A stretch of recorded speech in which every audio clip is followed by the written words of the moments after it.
Yari Budo Yerenamia, Yari Budo Yerenamia, Dangari Budo Yerenamia, Yerenamia Tumarua, Ninya Pyabya, Yudi Garoja Vazu Kamya, Karobadi Yemeya,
Nidadana Roni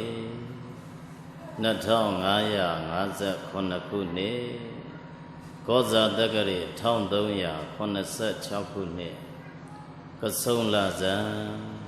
Nayani Nya Sagainda Daji Damumyo Zidamba Tadana Bala Swanlong Damayono Adwin Singing Jimba, Bulo Adi, Dhamma Davin Buenai, Dhammadana Gudushin, Owadava Byondo Aquelum Bipjare, Udache, Dokinkin, Udaden, Doa, Jizuyue, Dodinji, Uwen, Donidoa, Amuta Biro, Matama, Mamimiche, Maikwe, Nima Dazune Dagawa, Daya Chicken, Durozin Abondoga Neviro, Subon, Jimba, Bulo Adi, Idama Davin Buena, Oja Ado, Nide Duada, Piensemba, Ami Yadi, Deyaro, Dede Deyaro Amiga, Hate the call of Yojibo, Barele. Ari Deyarogu, Yaninya, Twaya, Lajare, Alunda Durozin Parita, Abound Durogandu,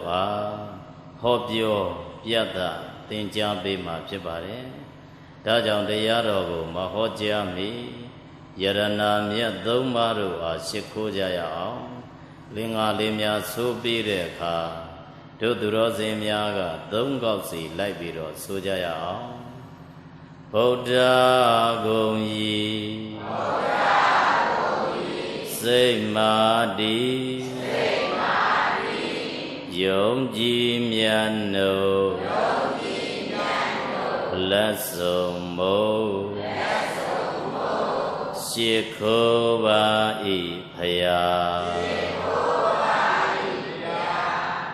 Buddha Gonyi Saimadi Yongji Miano Lasomo Shikoba Ipaya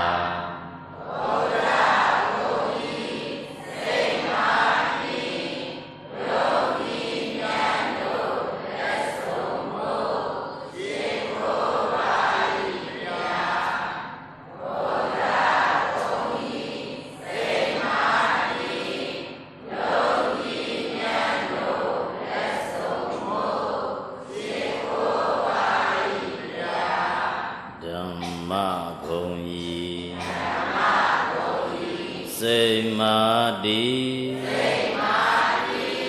Yongji Miano Lasomo Shikoba Ipaya Dhamma Gongyi Samadhi Yong Jin Nhan No Let Song Mo Shikho Ba I Paya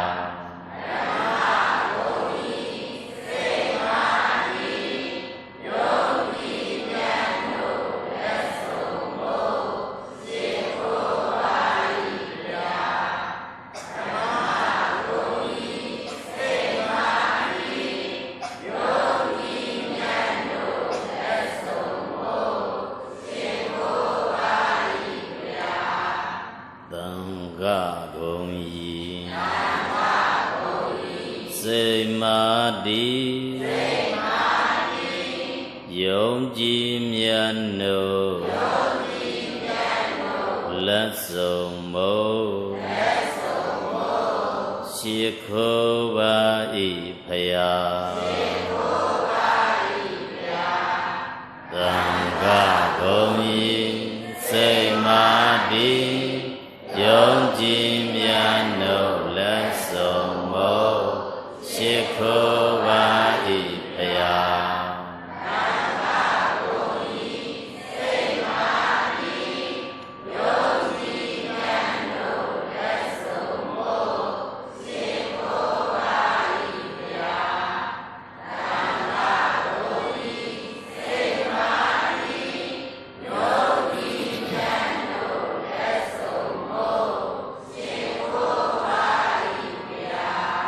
Yadana Myat Dhamma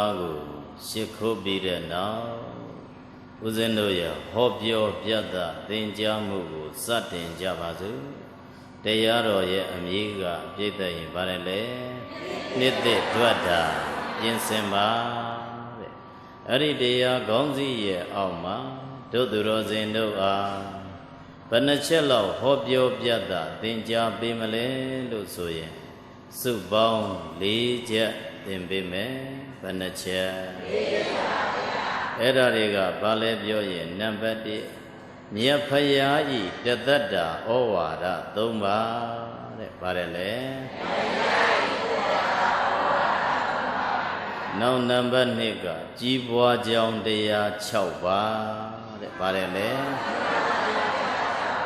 No number Dunga Sibwa Pia Jong Dea Chauba Parele No number Liga Bawa Pia Jong Dea Liba Parele Alum Bong Panacha Ari Lijagu Yaninya Joya La Jare Alum the Durozin Breda Abong Durogandu A Hobyo Piata Dinja Bima Pibare Do Durozimia Deyaro Miagu Najawin Yare Kaida Kuna like the Deagu The on Da on Nale on Nayame Balu Nayame The on Da on Nale on Nayame Do Durozimia Deyanare Sura Bawa ni tiny lady the on Najara. Padwale, Bawa ni tiny lady the on Najara. Dodurozendo Loka Ludaye Bawa Sura Koye Mitazu Ye Uza baby ro, Yonya Kanya, Luxaya Shivla Lindy Ganisa, Janari Ba Mamaya Vene Komitazu Ye, Sawa Neye Jama Yedwe, Simji on Tananamia, Loniaram Shivla, Aramio Tananamia, Yongan Luxabiro, Nijare, Bogomia di the Cho Bogoga, Bada Ye, Due Biro, Lomide, Jojiva, Bada Ye, Due Biro, Lomide, the Chuga Jero, Bada Ye, Pietabiro, Titan Siwaye, so Siwaye Nauji, Bada Shivla. Eramio Yoyin Ganyen Neve, Bawadwe, Xiayin Puyin Neve, now son de Sondware, Eramio de Sondwaro, Loka Lumu Yin Nere, a chain gong duabiro, Babada ye, Malolea yin, Doduros in Nuye, Naum ye, Dandara ye, Twiji yin, Puzeam Shivla. အဲ့ဒါကြောင့်မို့လောကမှာနေတဲ့အခိုက်အတန့်ကိုယ့်ဘဝကျင်လည်နေတဲ့ဒီအခိုက်အတန့်လေးကိုပြန်ပြီးတော့စဉ်းစားပေါ့တစ်နှစ်ကုန်သွားရင်တစ်နှစ်ပြန်စဉ်းစားပြောကြည့်ပါတစ်နှစ်ကုန်သွားရင်တစ်နှစ်ပြန်စဉ်းစားခုဦးဇင်းတို့လောလောလတ်လတ်ပဲရှိသေးတယ်1385ကုန်သွားကြနော်အခုရောက်တာက1386အဲ့လိုဆိုတော့ကိုတစ်နှစ်ကုန်ခဲ့တာဘယ်ပုံစံမျိုးနဲ့1385ကုန်ခဲ့တယ်လဲအချိန်တွေကိုဘယ်လိုအသုံးပြုခဲ့တယ်လဲကိုယ့်ဘဝကိုဘယ်လိုအသုံးပြုခဲ့တယ်လဲဘယ်လိုလူစားမျိုးဖြစ်ခဲ့တယ်လဲစဉ်းစားဖို့မလိုဘူးလားလိုပါရဲ့ဗျာအဲ့ဒါမျိုးစဉ်းစားကြည့်လိုက်ရင်တို့သူတော်စင်များနှစ်သက်အတွက်ပြင်စရာတွေတွေ့လိမ့်မယ်ပေါ့ဟာဒီလိုတော့မဖြစ်သေးဘူးဒီလိုတော့ပြင်သင့်ဒီလိုတော့နေသင့်ဒီလိုနေရင်တော့ငါမသင့်တော့ဘူးဆိုကိုပြန်စဉ်းစားပြီးတော့1385ကလိုအပ်ချက်လေးတွေကိုဖြည့်ဆည်းပြုပြင်ပြီးတော့1386ကိုလူသစ်စိတ်သစ်ဘဝသစ်အစီအစဉ်သစ်တွေနဲ့သွားဖို့လိုသလားမလိုလားလိုပါရဲ့ဗျာအဲ့ဒါမျိုးသွားမှဘဝဆိုတာတန်ဖိုးရှိတာဘာမှတို့သူတော်စင်များလုပ်ငန်းကိုတိတိကျကျမလုပ်ဖဲနဲ့တစ်နှစ်ကုန်သွားရင်အသက်သာတစ်နှစ်ကြီးတယ်တန်ဖိုးရှိရလားမရှိပါဘူးအဲ့ဒါမျိုးဖြစ်တယ်အဲ့ဒါကြောင့်မို့ကိုပြန်လဲသုံးသပ်ပြီးဆင်ញင်တဲ့နေရာမှာတို့သူတော်စင်များဖျားပြောပြတယ်လူ3ယောက်နဲ့ဆင်ញင်ကြည့်ပါတဲ့လူဘယ်နှယောက်လူ3ယောက်လူ3မျိုးပေါ့အဲ့ဒီ3မျိုးထဲမှာဘယ်လိုအမျိုးအစားမျိုးနဲ့1385ကုန်ခဲ့တယ်လေကိုပြန်သုံးသပ်ရမယ်အဲ့ဒါနံပါတ်1ကစီးပွားရေးအမြင်ဘာသာရေးအမြင်ဘာမှမရှိတဲ့ဇုံလုံးကန်းတဲ့သူပြောကြည့်ပါစီးပွားရေးအမြင်ဘာသာရေးအမြင်ဘာမှမရှိတဲ့ဇုံလုံးကန်းတဲ့သူကိုယ့်ဘဝအတွက်စီးပွားရေးလဲအကွက်အကွင်းဘာမှမမြင်တတ်ဘူးဘာလုပ်ရမလဲဘယ်လိုလုပ်ရမလဲဘယ်လိုကြီးပွားအောင်လုပ်မယ်ဘယ်လိုတိုးတက်အောင်လုပ်မယ်လုပ်ငန်းတွေကိုဘယ်လိုချဲ့လိုက်မယ်စီးစနစ်နဲ့ဘယ်လိုသွားမယ်ဆိုတဲ့အမြင်မျိုးသူ့မှာဘာမှမရှိဘဲနဲ့ရတာလေးနဲ့စားလိုက်တောက်လိုက်မူလိုက်ရစ်လိုက်ပွေလိုက်ရှုပ်လိုက်နဲ့တစ်နှစ်သာကုန်သွားတယ်ဘာမှထိထိမိမိအမြင်မရှိတဲ့ပုဂ္ဂိုလ်တွေလောကမှာမရှိဘူးလားရှိပါရဲ့ဗျာအဲ့ဒါစီးပွားရေးအမြင်ကမ်းတာတဲ့ဘာအမြင်ကမ်းတာစီးပွားရေးအမြင်ကမ်းတာတစ်ဖက်ကလည်းဘာရောကမ်းလို့ဆိုဘာသာရေးအမြင်မှာကမ်းတယ်တဲ့ဘာကမ်းတယ်ဘာသာရေးအမြင်မှာကမ်းဘာသာရေးနဲ့ပတ်သက်တဲ့ဘဟုတုတလည်းမရှိဘူးကုသိုလ်ဆိုတာဘာအကုသိုလ်ဆိုတာဘာကမ္မဝါဒဆိုတာဘာနိဗ္ဗာန်ဆိုတာဘာကြောင်းကျုပ်ဆက်နိယာမဆိုတာဘာပဋိစ္စသမုပ္ပါဆိုတာဘာသစ္စာ၄ပါးဆိုတာဘာတရားအထုတ်နည်းစနစ်တွေကဘာတွေဆိုတာဘာမှနည်းနည်းမှကိုမသိတာဒါမျိုးတွေမရှိဘူးလားရှိပါရဲ့ဗျာဘာကမ်းဘာသာရေးအမြင်မှာကမ်းတာတဲ့ဘယ်နှချက်ကမ်းတာနှစ်ချက်လုံးကမ်းစီးပွားရေးမျက်စိကလည်းကမ်းဘာသာရေးမျက်စိကလည်းကမ်းဆိုတော့အဲ့ဒီပုဂ္ဂိုလ်ရဲ့ဘဝစဉ်းစားတာကြည့်ပေါ့တန်ဖိုးရှိရလားရှိပါဘူးဗျာတို့သူတော်စင်များကိုပြန်စဉ်းစားဖို့ငါ1385မှာဇုံလုံးကန်းနဲ့လမ်းလျှောက်ခဲ့တာလားကိုစဉ်းစားဖို့ဟုတ်တယ်မို့လား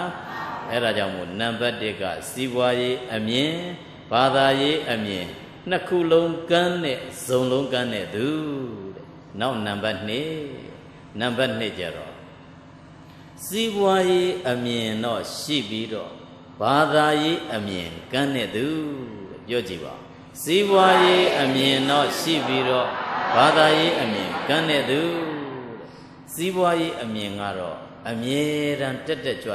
င်းထဲမှာရှိတယ်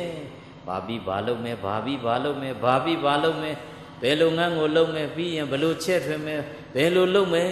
တဲ့စီးပွားရေးဘက်ကတော့တက်ကြွအကုန်လုပ်တယ်ဒါပေမဲ့ဘာမျက်လုံးကန်းကြမ်းနေခဲ့ဘာသာရေးမျက်လုံးကန်းကြ တဏီကုံနေလို့မှဘာသာရေးမှမလုပ်ဖြစ်ဘူး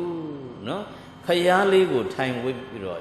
ဝိချတာတော့ကမလုပ်ဖြစ်တော့တာအဲ့ဒါမျိုးဖြစ်ပြီးတော့စီးပွားပြီးရင်စီးပွားပြီးရင်စီးပွားဒါနဲ့တင်ယောဂတွေရပြီးသွားတော့ဆုံးသွားတယ်ဒါမျိုးသမားတွေမရှိဘူးလားရှိပါဗျာစီးပွားရေးအမြင်တော့ရှိပြီးတော့ဘာသာရေးအမြင်မရှိတဲ့သူတဲ့ပြောကြည့်ပါစီးပွားရေးအမြင်တော့ရှိပြီးတော့ဘာသာရေးအမြင်မရှိတဲ့သူအဲ့ဒီပုဂ္ဂိုလ်မျိုးကြတော့တဘဝသမားဘာသမားတဘဝသမား materialism materialist တွေပေါ့နော်အေးရုပ်ဝါဒသမားလို့လည်းပဲသူ့ကိုပြောလို့ရရုပ်ပစ္စည်းချမ်းသာရင်ပြီးတာပဲငွေကြေးရှိရင်ပြီးတာပဲအေးငွေရှိရင်ရွှေရှိရင်ဘဝပြည့်စုံတယ်ကျန်တဲ့ဘာသာရေးရှိမရှိသီလရှိမရှိဥပုသ်စောင့်မစောင့်ဒါနလှုပ်မလှုပ်ဘာမှမထူးဘူးဆိုပြီးတော့အဲ့ဒါမျိုးရုပ်ငွေကြေးပစ္စည်းနောက်ကြည့်တယ်လိုက်တဲ့သူလောကမှာမရှိဘူးလားရှိပါဘူးအေးအဲ့ဒီပုဂ္ဂိုလ်မျိုးကြတော့မျက်လုံးတစ်လုံးပဲမြင်ပြီးတစ်လုံးကကန်းနေတာဒါမျိုးတွေမရှိဘူးလားရှိပါဘူးအဲ့ဒါကြောင့်လူဘယ်နှမျိုးရပါနှစ်မျိုးရဘာသာရေးအမြင်စီးပွားရေးအမြင်ဘာသာရေးအမြင်ဇုံလုံးကန်းတဲ့သူရဲ့စီးပွားရေးအမြင်တော့ရှိပြီးတော့ဘာသာရေးအမြင်မရှိတဲ့တလုံးမြင်တဲ့သူဆိုဘယ်နှယောက်ရပါနှစ်ယောက်နောက်နံပါတ်3ကကြတော့စီးပွားရေးအမြင်လည်းရှိတယ်ဘာသာရေးအမြင်လည်းရှိတယ်ဇုံလုံးမြင်တဲ့သူပြောကြည့်ပါစီးပွားရေးအမြင်လည်းရှိတယ်ဘာသာရေးအမြင်လည်းရှိတယ်ဇုံလုံးမြင်တဲ့သူဒါမျိုးသမားတွေလည်းလောကမရှိဘူးလားရှိတယ်စီးပွားရေးလည်းပဲကြိုးကြိုးစားစားလုပ်တယ်ဒါမှန်တယ်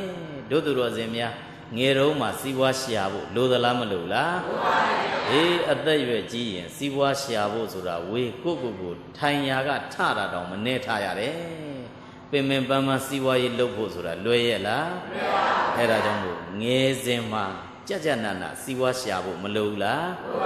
အဲ့ဒီစီးပွားရှာတဲ့နန်းမှာလည်းပဲဘာသာရေးအမြင်မှာတွဲထားရဘာတွဲထားရဘာသာရေးအမြင်မှာတွဲထားရအေးငါအတွက်တနေ့ကုန်နေတဲ့အပိုင်းမှာဘာသာရေးလေးနဲ့တော့ငါမနဲ့လင်းမှဖြစ်မယ်မနဲ့ခင်းလင်းလာရင်ဖျားရှိခိုးမယ်ရတဲ့ငါရွတ်နေကြတခုခုလေးရွတ်မယ်ဂုံတော်လေးပွားမယ်မေတ္တာလေးပို့မယ်မေတ္တာတုတ်လေးတော့ရွတ်လိုက်မယ်ပစ္စယနေရတာလေးတော့ရွတ်လိုက်မယ်အေးဓမ္မမဝင်ပရိတ်လေးဘယ်နှတုတ်တော့ရွတ်လိုက်မယ်ကို့အတိုင်းတာလေးနဲ့ကိုထားဖို့လိုသလားမလိုလားအေးအဲ့ဒါလေးတွေကိုအရင်လှုပ်ပြီးမှစီးပွားရေးလှုပ်ကြည့်ပါပူတောင်အောင်မြင်လာပါလိမ့်မယ်ဟုတ်တယ်မို့လားအဲ့ဒါမျိုးမဟုတ်ဘဲနဲ့ဘာသာရေးတွေကမလိုပါဘူးလို့ပြစ်ထားလိုက်ပြီးတော့တချို့ပုဂ္ဂိုလ်ကတို့သူတော်စင်များဘာသာရေးဆိုတဲ့နာမဘာသာရေးကိုကိုးကွယ်တာအားထားတာမဟုတ်ဘဲနဲ့အသုံးချကံလို့သုံးတာတွေရှိတယ်ဘာလို့သုံးတာအသုံးချကံလို့သုံးတယ်ဘယ်လိုအချိန်ကျမှဘာသာရေးလုပ်လို့ဆိုကျမ်းမာရေးမကောင်းမှုဆိုရင်စပြီဘာသာရေးနားတာလှုပ်လာကျမ်းမာရေးကမကောင်းတော့သေမှကြောက်တာဟုတ်တယ်မလားအဲ့ဒီအချိန်ကျမှဘာသာရေးကိုပြတလဲလှုပ်တယ်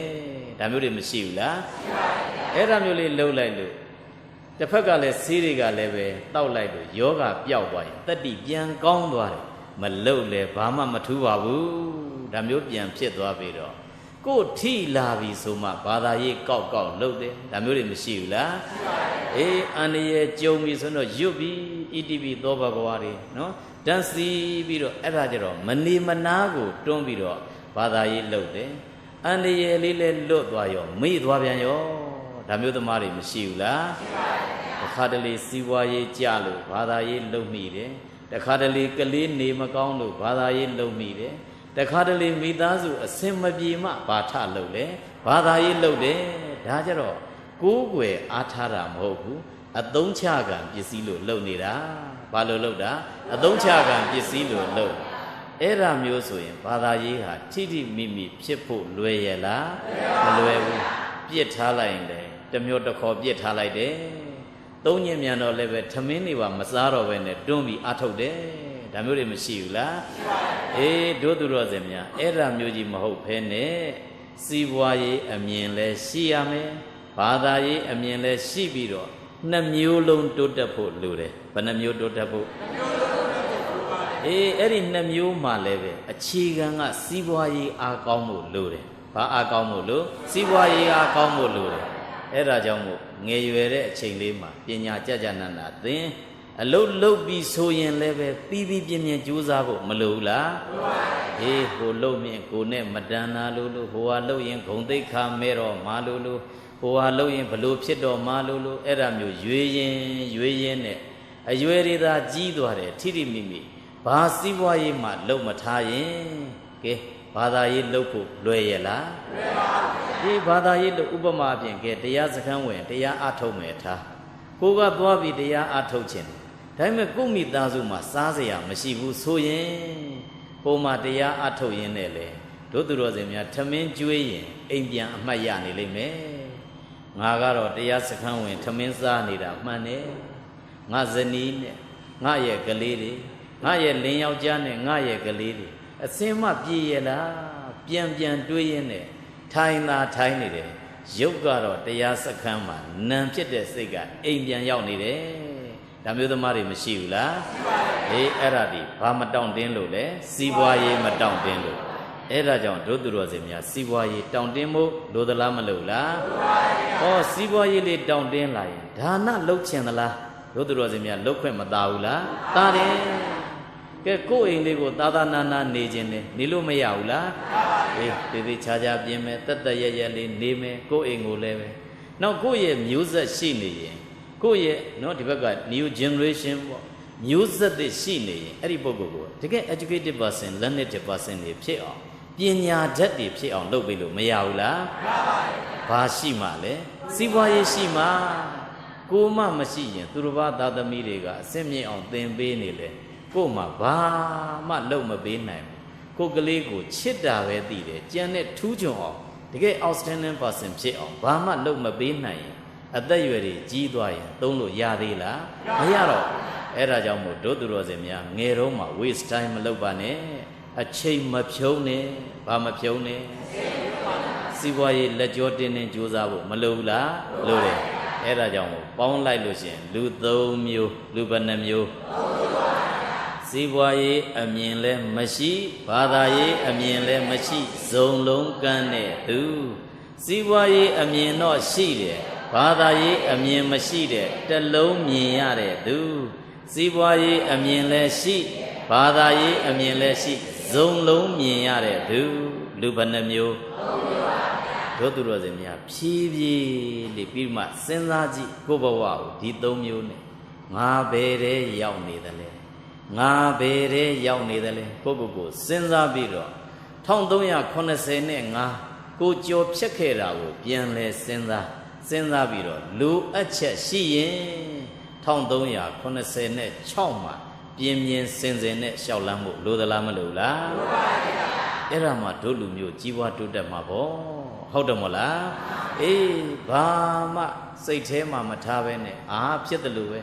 Dugaro Pietalusha, Pietaluza, Zania, Bida, Matuwa, Eramu, Yo Ye, Neye, Dugaro, Dilo Nevi, 3 Dwayne, Kisa Machu, Nauga, dancing it. Do ye music de Mishula? Very music de Maduka Yauda Bare, Erajamu, Dodurozemia, Technique, Gondwa Lucian, Eri Domune, Senzayame, Benamune, Senzabu, now the mu Dodurozemia, Piambiro, Chila Lucian, now the mujero, Limune Tabi, Senzajiva, oh, Benamune. Tondoya, Conesene, Gojin Legere, Gobowa, Loshiagera Lady, Limune, Piambiro, Chinto Senzajiva, Erariga, Vale Joyin, Nambade, Gudo Yamaya, don't that singing Jiva, Bayamaya. Tenilon Dodurozino, Nigere, Abai, Turu Chaja, Bagudo Ya like the lane. The lave low on 10 like Dala. Damamoin, they are low name, lopshit like Dala. Lopshit and le Benayello, lopshit like Dale. Gogo, Senza Malula. Now Dana never the biro, Pican Sun Jemuzo. Yahantanga ne Padalu, Bari Mian Ludambi Kudo Lopule. Now Lulu Jene Padabiro, Balau Akuni Bebu the Le. Now go ye Miba ne Padabiro, Bari Kudo Yaon, Look Be me the Le, Dodorozemia, Senzabu, Malula, Lure, Era Jamu, Tene Lone Gilalu, Shenye, Kudo Yamaya, don't that Senyen Jiva, Bayamaya. No number negajero, Osa Yamaya, don't that Senyen Jiva, Bayamaya. Osa Yamaya, Soda, Dodorozeno, Gonire, Elima Chile. Tondoya, Conesene, Bali Turu Chaja, Ema, where me the le, swear me the le, on me like the le, go a Gobian Jibo, Malula, Lure, go a Machide, Payali ya on, look nine like the le, that need loan to Mamma Yaya, Hodamola. Era muliri Dodorozemia, Mamma Yaya, Pian Duiviro, Mamma Yaya, go ingo, Pian Jibian, Bali or Ya Babi. Now town donya, Conesene, Chowdo. Na Udije, Bali ya ono, Machuzame, Sore, Jimanje, Dodorozemia, Tabu, Dodalama Lula, Era Jamu, Namba Nigga, Osa, Yamaya, don't that singing Jiva, Yojiva. Osa Yamaya, don't that Senyen Jiva, Banamyoya, Namyoya, Kudo Yamaya, don't that Senyen Jiame, Osa Yamaya, don't that Senyen Jiame, no number dongero, Pinya Yamaya, don't that Senyen Jiame, Ba Yamaya. Pinyagaro, a ye jizombo, Pinya soda, Ba Nya, Banyale, Ba Nya. Pa a dizzy question Sipia Biro, Nyaga Tijin, Pinya Sura, a dizzy question Sipia Biro, Tida, Pinya, Yojibo, a dizzy question Sipia Biro, Tida, Palocole, Pinya, Erajo, Pinya Shidune, Mashidudi, Baguadale, Lubioy, Pinya Shiduga, Longan Lodomesui, a dizzy Senza Dade. Below sends that a day sends that Upama Avenji, Kudima, South Southara, Shila, this South Southara, Chilalo, Shenye, Kudima, Tiny Tabo, Gigi Lilo, Shenye, Obama, Sevi Shide, Dima Benese, Tatare, Hobaga, Sevi Tataram, Shila, Eramio Tabiro, Sigure Maleve, Dilo win like that, a leg on my. Terene, that time, JJ Piamia, Tainame, to send that. Shula, Eramio Bene, Amen, Sevi, Tama, down Dema Bosubiro, a leg on Teregaba, Madire Bogua, Time the Raimia, Sila Yen, Diloji, Teni, a dredger, Payagan let Simpi Naila, Yagan let Simabi Namu, Tiny Bogo Leve, Tiny Miani, the dredger, Yatanam, Shula, Erajon, Judin Senzatare, Bogoa, a leg on my beloved time. Be my beloved time. The Musinazia, Yamishula, Erajon, Pinya, Yeji the Lamajula, Pinya, Yeji the boy. Dodurozeno, Senavo, Lurebo, Malula, who Lolo Zelive, Senaji, Hoboga, Sada Majayaula,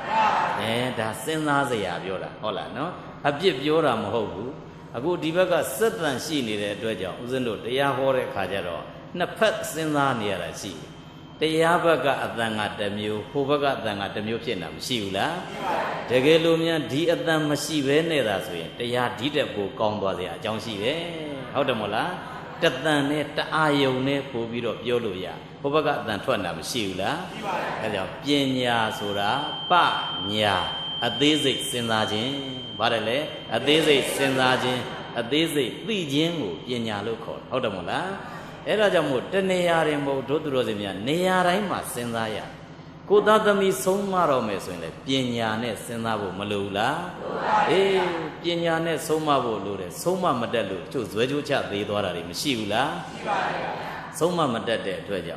Eluzo Galidia go Soma in the Adese Sendam, Siwa low in the Adese Sendam, Bada low in the Valua, Adese Sendavo, Loda Lama Lula, Eradi Vale, Pinya. Eri Pinyadi, Namusi, Panamusi, Namusi, Eri Namuga, Loki, Pinyane, Lokodara, Pinya, Yojiba, လောကီပညာနဲ့လောကုတ္တရာပညာလောကီပညာဆိုတာဒုသူတော်စင်များစာဝတ်နေရေးကျမ်းမာရေးအတွက်လှုပ်ရှားရတဲ့နာမှာနော်အသိစရာတွေမရှိဘူးလားရှိပါတယ်ဘယ်လိုစီးပွားရေးလုပ်ရမလဲဘယ်လိုနေရမယ်ဘယ်လိုပုံစံသွားရမယ်အဲ့ဒီပိုင်းလောကီဘိုင်းကလည်းသိစရာအတတ်ပညာတွေအများကြီးမရှိဘူးလားရှိတယ်အဲ့ဒီပညာလည်းပဲတစ်နှစ်ကုန်သွားရင်စဉ်းစားဘာတွေထူးထူးခြားခြားသိလိုက်တယ်လေနောက်တစ်ဖက်ကလောကုတ္တရာဘာသာရေးပညာပြောကြည့်ပါလောကုတ္တရာဘာသာရေးပညာလောကုတ္တရာဘာသာရေးပညာဘက်မှာလဲစဉ်းစားဖို့မလိုဘူးလားလိုတယ်တို့သူတော်စင်များဒီတစ်နှစ်ခြုံကြည့်လိုက်တယ်ဘာများထူးထူးခြားခြားငါခေါင်းရှင်းသွားလဲဥပမာဖြင့်ကံရဲ့အကျိုးနဲ့ပတ်သက်လို့ရှင်းသွားတာလားဒါမှမဟုတ်ရင်ဖရာရဲ့ background history ပေါ့ဖရာရဲ့နောက်ခံသမိုင်းကြောင်းပဲရှင်းသွားတာလားတရားအထုတ်နည်းစနစ်ပဲရှင်းသွားတာလားနိဗ္ဗာန်အကြောင်းပဲခေါင်းရှင်းသွားတာလားဘာသာရေးအသိပညာဘာရလိုက်တယ်လဲလို့တစ်နှစ်ကုန်ရင်ပြန်လဲပြီးသုံးသက်ဆင်ញင်မှုလိုသလားမလိုဘူးလားအေးလိုအပ်တယ်တဲ့အဲ့ဒါကြောင့်ပညာရမရသုံးသက်ဆင်ញင်ရမယ်တဲ့ပြောကြည့်ပါပညာရမရသုံးသက်ဆင်ញင်ရမယ်အဲ့ဒါအလုံးပေါင်းလို့ရှင်ရင်၃မျိုးရပါဘယ်နှမျိုး၃မျိုးရကုသိုလ်ရမရသုံးသက်ဆင်ញင်ရမယ်ဥစ္စာရမရသုံးသက်ဆင်ញင်ရမယ်ပညာရမရသုံးသက်ဆင်ញင်ရမယ်နောက်နံပါတ်၄ကျမ်းမာရေးတဲ့သုံးသက်ဆင်ញင်ရကျမ်းမာရေးဘာရလိုက်တယ်လဲလို့သုံးသက်ဆင်ញင်ရတစ်နှစ်လုံးတို့သူတော်စင်များနေလိုက်တဲ့အပိုင်းမှာ medical check ကလှုပ်သလားမလှုပ်ဘူးလားပေါ့စစ်သလားမစစ်ဘူးလားကို့မှာဘာယောဂရှိလာသလဲအရင်နှစ်ကနဲ့ဘာကွာလာသလဲဘာတွေပိုလာသလဲဘာတွေယော့သွားသလဲတို့သူတော်စင်များသိဖို့လိုသလားမလိုဘူးလားမှန်ပါဗျာ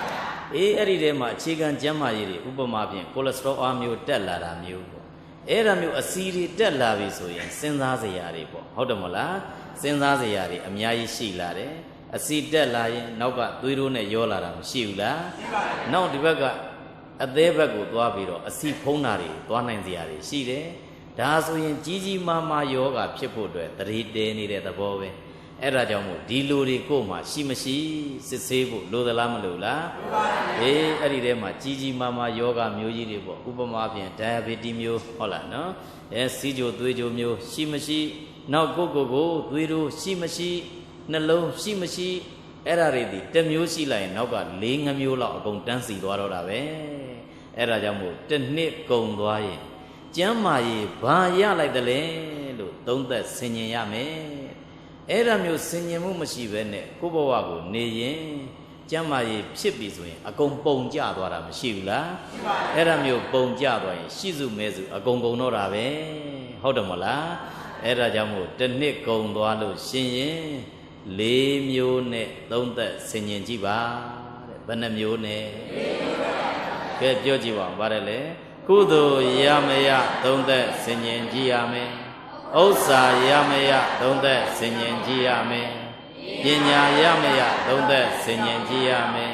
ကျမ်းမာရေးဘာရတယ်လဲလို့သုံးသက်ဆင်ញင်ကြည့်ရမယ်တဲ့ဘယ်နှမျိုးအဲ့ဒီ၄မျိုးနဲ့တို့သူတော်စင်တို့ကုန်ခဲ့တဲ့1385အနှစ်ချုပ်ပြီးစဉ်းစားပြီးတော့လူအချက်တွေကို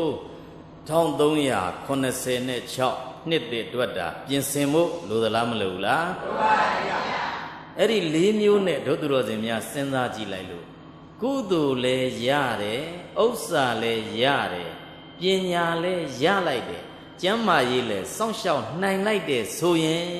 အဲ့ဒီပုဂ္ဂိုလ်ဒီတန်ဖိုးရှိတဲ့တစ်နှစ်ကုန်သွားတာ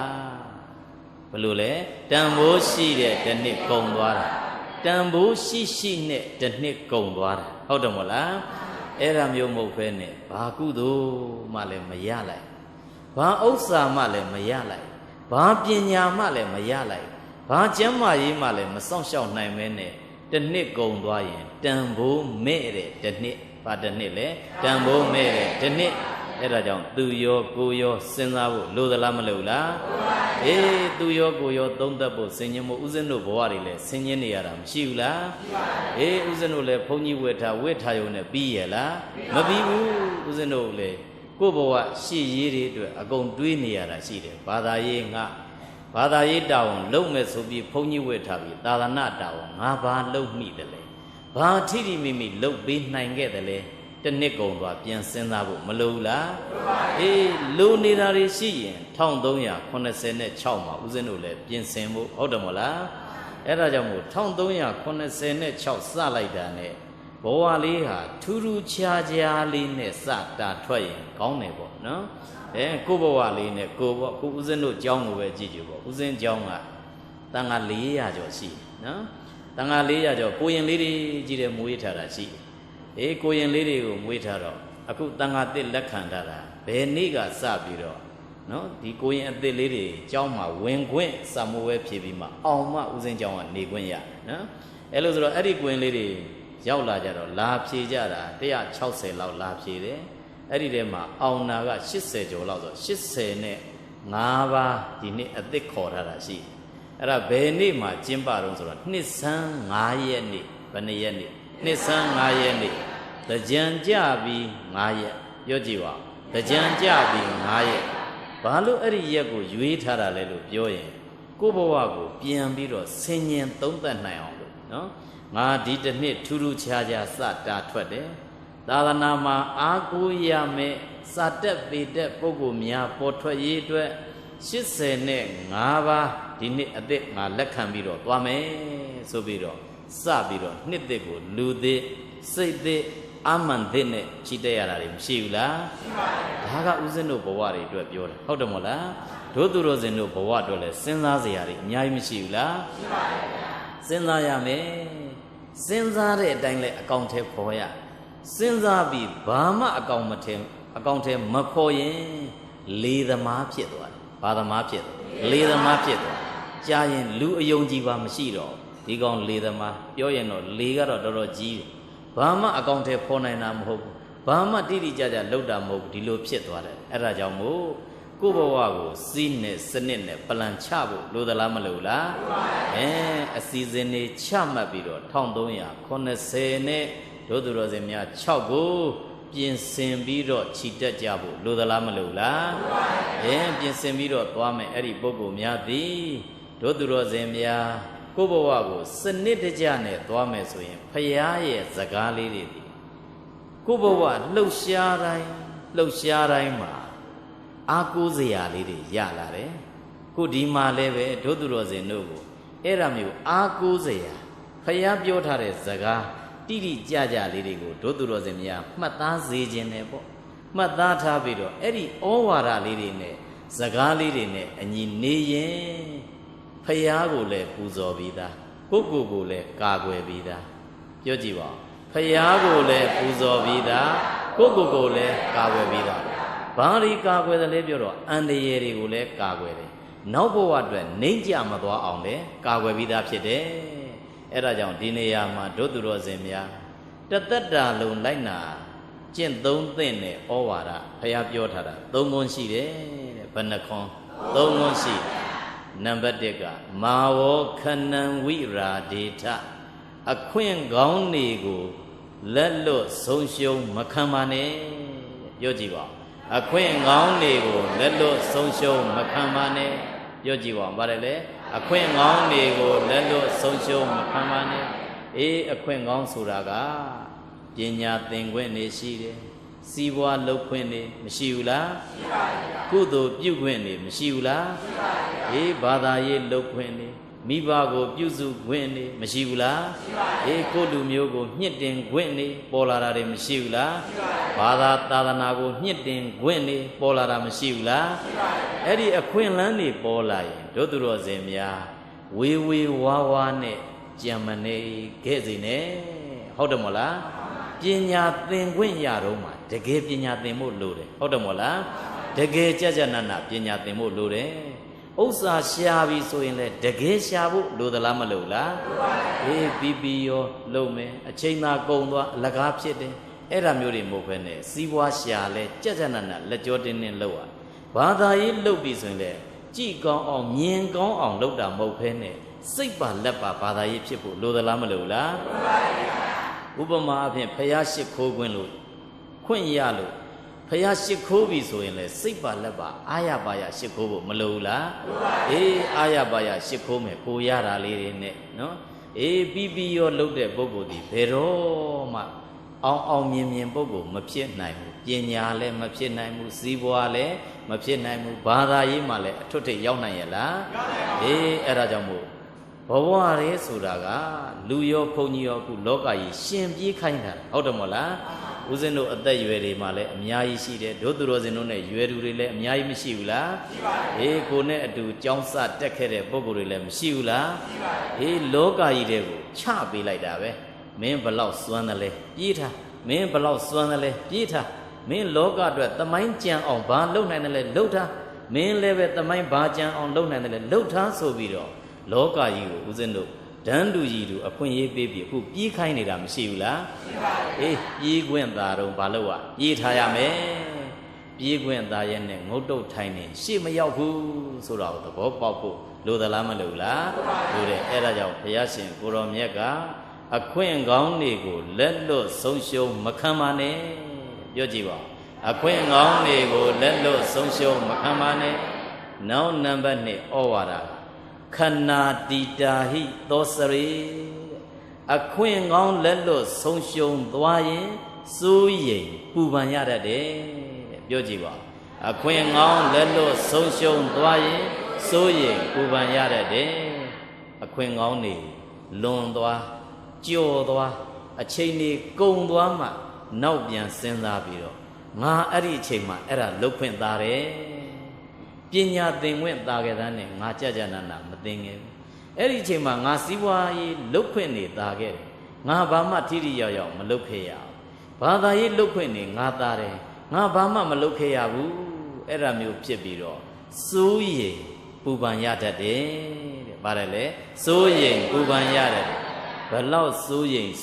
ဘလောက်ပူပန်ဘလောက်နောင်တတွေရနေကုံသွားတဲ့အချိန်ပြန်ရသေးလားမရပါဘူးဗျာရသေးလားမရတော့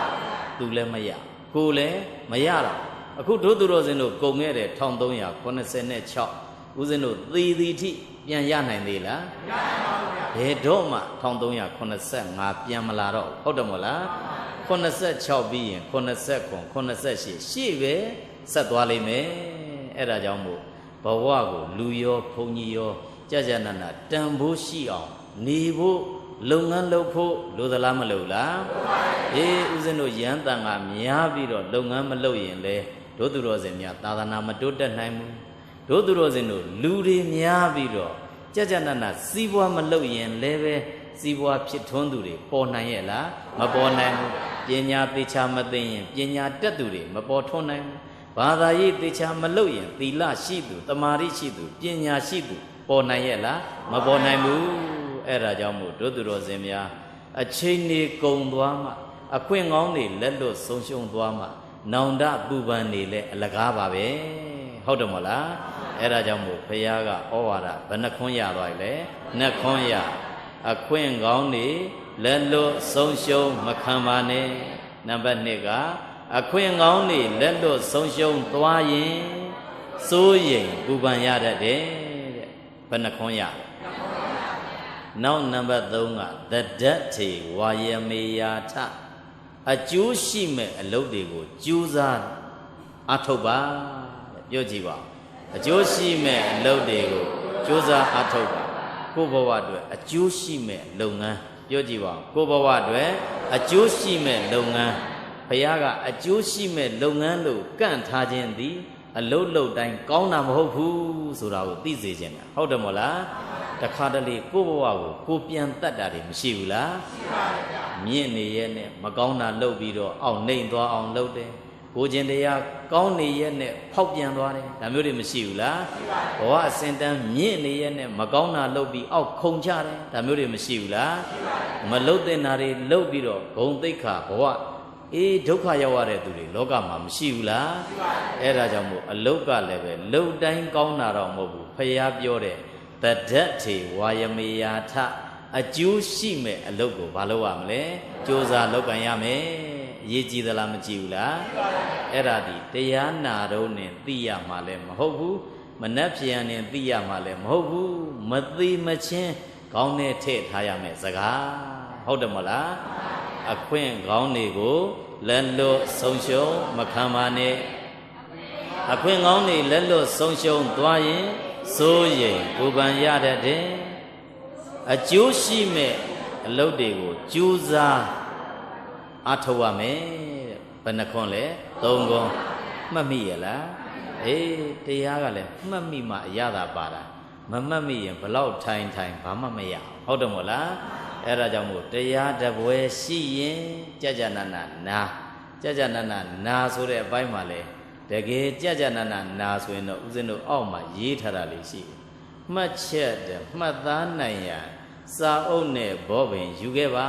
တဲ့ဦးဇင်းကတော့အဲ့လောက်ထိကိုရေးပေးထားတယ်နော်ဘာလို့လဲပြောရင်ဒုသူတော်စင်များကောင်းဒီလောက်မကောင်းဟုတ်တယ်မို့လားအေးဒီလောက်မကောင်းဘူးဆိုအခုနာတော့အများနဲ့ဝိုင်းអော်တော့နော်អော်လိုက်ဟစ်လိုက်နေဆိုတော့မှတ်မိတယ်လို့ထင်ကောင်းထင်လိမ့်မယ်ပေါ့အဲ့ဒါမျိုးဖြစ်ပြီးတော့မတ်တက်ထားလိုက်လို့ပြန်ညဆိုတာရုခေါ်ပြီးတော့ထားလိုက်တာနဲ့တပြိုင်နက်အကုန်လုံးနာပြီးသားတရားတွေကဓမ္မယုံထဲတွင်ကြံနေခဲ့ပြီးတော့အပြင်လဲထွက်သွားရောဘာမှမမှတ်မိတာလေချုပ်မရှိဘူးလားအေးအဲ့ဒါမျိုးဖြစ်တတ်တယ်အဲ့ဒါကြောင့်မို့တရားဆိုတာကအပျော်သဘောမျိုးမဟုတ်ဘူးပေါ့ဘဝတစ်ခုလုံးအတွက်ပါရေးကြည့်သလားမကြည့်ဘူးလားရေးကြည့်တယ်အဲ့ဒါကြောင့်မို့သိရင်ထိထိမိမိသိဖို့လိုတယ်ပေါ့ဟုတ်တယ်မလားအေးဦးဇင်းတို့ကတော့စာချနေကြတဲ့ဘုန်းကြီးတွေဆိုတော့ကိုသင်တဲ့တပည့်ကိုတက်စေခြင်းတယ်ဝင်ဖြေလိုက်ရင်လည်းပဲအောင်စေခြင်းတယ်နော်အေးတရားဟောလည်းပဲအဲ့ဒီစတိုင်းအဲ့ဒီပုံစံမျိုးပဲတို့သူတော်စင်တို့ကိုသိစေခြင်းတယ်တပွဲဖြစ်ဖို့လွယ်ရလားမလွယ်ဘူးတို့သူတော်စင်များကျင့်ပခြင်းသူကလည်းရှိမှကျင့်ပတော့မှလည်းတရားကလည်းလာနာသူလည်းရှိမှအဲ့ဒီနာကြတဲ့ပုဂ္ဂိုလ်တွေကလည်းပဲကြနာနာအောင်မှဟုတ်တယ်မလားအေးအဲ့ဒါကြောင့်မို့တို့သူတော်စင်များအခွင့်အရေးဆိုတာနှစ်ခါရရလားမရတဲ့အတွက်ကြောင့်မို့လူရောဘုန်းကြီးရောကိုယ့်ဘဝကိုတိုးတက်အောင်ကိုတိုးတက်လာရင်လည်းပဲအားလုံးကိုမြင့်တင်လို့ရတယ်ဟုတ်တယ်မလားခုဦးဇင်းတို့ကြောင်းနေမှာဆိုရင်မြင့်တင်ပေးထားတာရှိတယ်ဦးဇင်းတို့ကိုရင်ဘဝကတော်တော်စင်စင်ရဲရဲနေခဲ့ရတာရှိတယ်ဦးဇင်းတို့က9နှစ်သားကသင်္ကန်းဝတ်ကြတယ်နော်အခု40နဲ့ခွန်ရောက်သွားတယ်နော်ဘယ်လောက်ရောက်သွား40နဲ့ခွန်ရောက်သွားနော်9နှစ်သားကမန္တလေးကိုရောက်ကြတယ်အေး9နှစ်သားကအဲ့ဒီချိန်ကနေရောက်ပြီးတော့တော်တော်ဆင်းရဲတာပဲစတာထွက်နော်စတာထွက်ဆိုသူတစ်ပါးဆုံးလိုက်ရင်သွားဖိတ်ရင်လက်ခံတဲ့ပုဂ္ဂိုလ်ရှိဦးဇင်းတို့သွားဖိတ်တယ်လက်ခံမဲ့ပုဂ္ဂိုလ်မရှိဘူးဟာတပည့်တော်တို့အိမ်ကတန်ခါများနေလို့လောင်းဖို့မလွယ်ဘူးဖေဟာတပည့်တော်တို့ကတော့မလွယ်ဘူးဖေဟာအဲ့ဒါမျိုးအိမ်တွေတော်တော်တွေ့ကြရပြီးတော့ဦးဇင်းတို့15နှစ်လုံး3အိမ်နဲ့နေတယ်လေပတ်ခဲ့ရတယ်ဘယ်နဲ့အိမ်3အိမ်နဲ့နေတယ်ဒုသူတော်စင်များဆုံးအဲ့ဒီအိမ်ကြီးကကျိုးစားပန်းစားလောင်းပြီးတော့စာပေလေးတွေတက်နိုင်တယ်မြသင်ခဲ့ကြတယ်အဲ့ဒါမျိုးလေးစာပေလေးဝါဒနာပါတာကံကောင်းလို့ပေါ့နော်နောက်ပိုင်းကျမှတဖြည်းဖြည်းနဲ့ဘဝ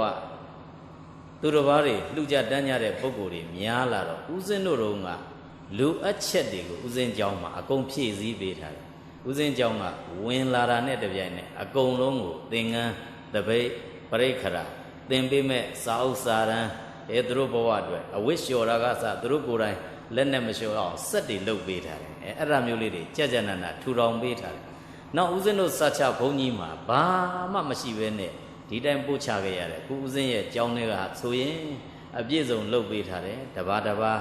အခန်းနဲ့စာချဘုန်းကြီးဆိုရင်အေယာကွန်ရေခဲတစ်တာကြနာနာသူတို့ဘဝအတွက်ပြင်ဆင်ပေးထားတယ်ဘာလို့လဲပြောရင်ဆင်းရဲမှာကြောက်လို့ဘာကြောက်လဲဆင်းရဲမှာကြောက်တို့သူတော်စင်များဆင်းရဲဘူးတဲ့ပုဂ္ဂိုလ်ကဆင်းရဲမှာတော်တော်ကြောက်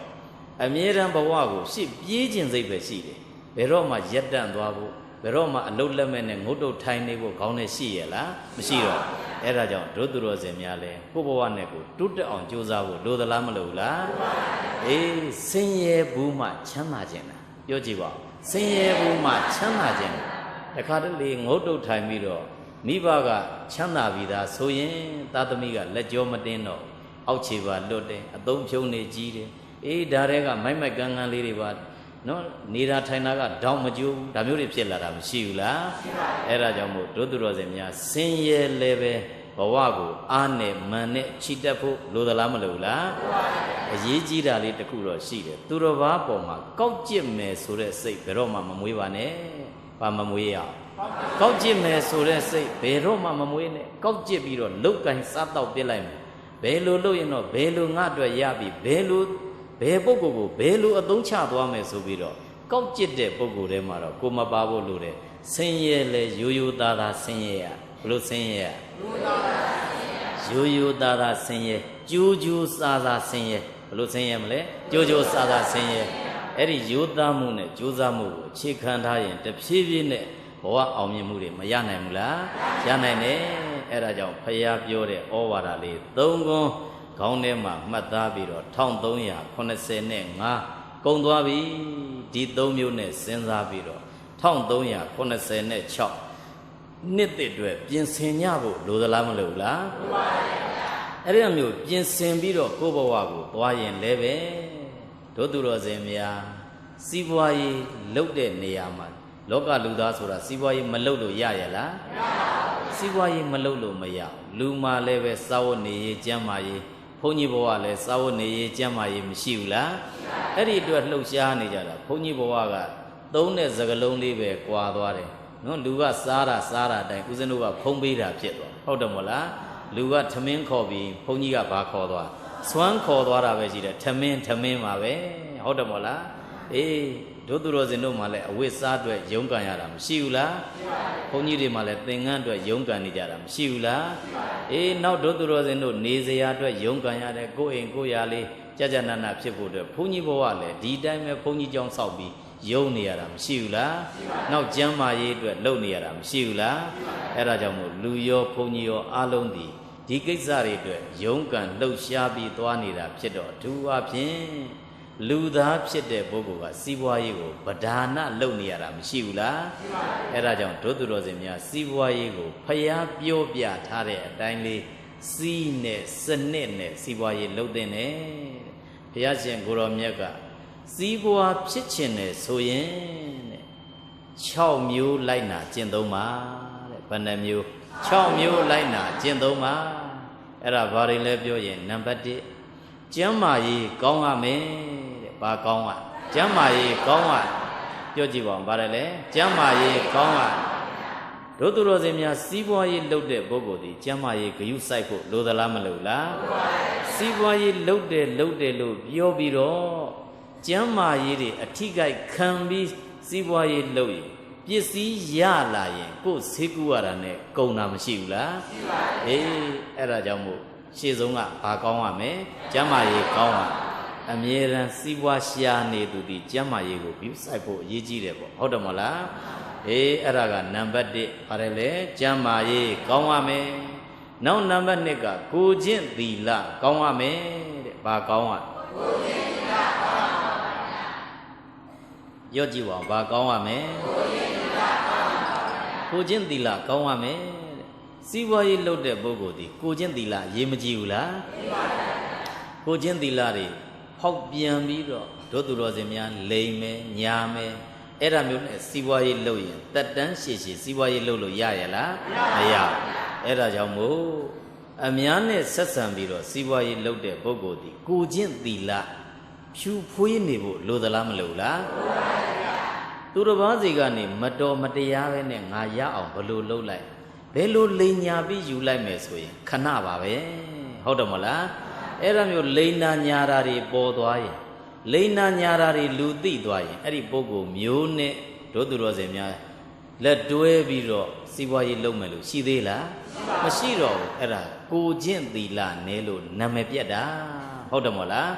ကိုကျင့်သီလအားကောင်းရင်နာမည်တစ်လုံးရလာလိမ့်မယ်အဲ့ဒီပုဂ္ဂိုလ်ကဘယ်တော့မှမဟုတ်တာမလုပ်ဘူးသူတော်ဘာပေါ်ဘယ်တော့မှမဟုတ်တာတွေမလုပ်ဘူးဆိုတဲ့အဲ့ဒီနာမည်ကောင်းလေးထွက်ဖို့လိုသလားမလိုလားလိုတယ်အဲ့ဒါကြောင့်မို့တို့သူတော်စင်များဘာပဲရောင်းဘာပဲလုပ်လို့ကိုကျင့်တရားကိုအဓိကထားဖို့လိုသလားမလိုလားလိုတယ်အဲ့ဒါကြောင့်မို့စီးပွားဖြစ်ခြင်းရင်ကိုကျင့်သီလကောင်းရမယ်တဲ့ကဲဖះပြောတာဘယ်နှခွန်းရလဲ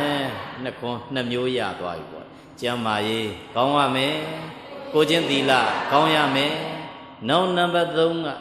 ကြီးသူတို့ရဲ့ဩဝါဒကိုခံယူရမယ်တဲ့ပြောကြည့်ပါဦး จิตุโรเยဩဝါဒကိုခံယူရဒုသူတော်စင်များတော်တော်များများဥစဉ်တို့ရဲ့လူမျိုးမှာဥစဉ်တို့လူမျိုးကဘသူကမှမသိမဲနဲ့အခြေခံပါလာတာဒီဘာလဲပြောရဲ့မာနကြီးခြင်းပဲဘာကြီးခြင်း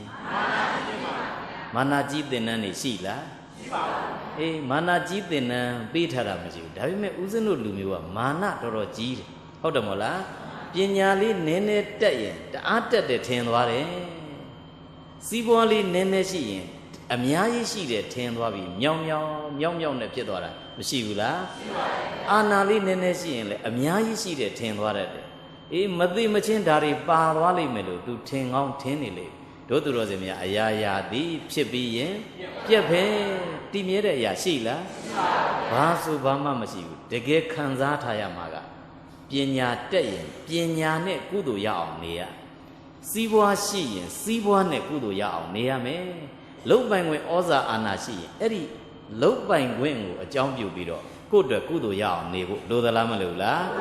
အေးတလွဲသွားပြီးတော့အဲ့ဒါသပင်ကောင်းပြီတခါတလေကြတော့ထောင်း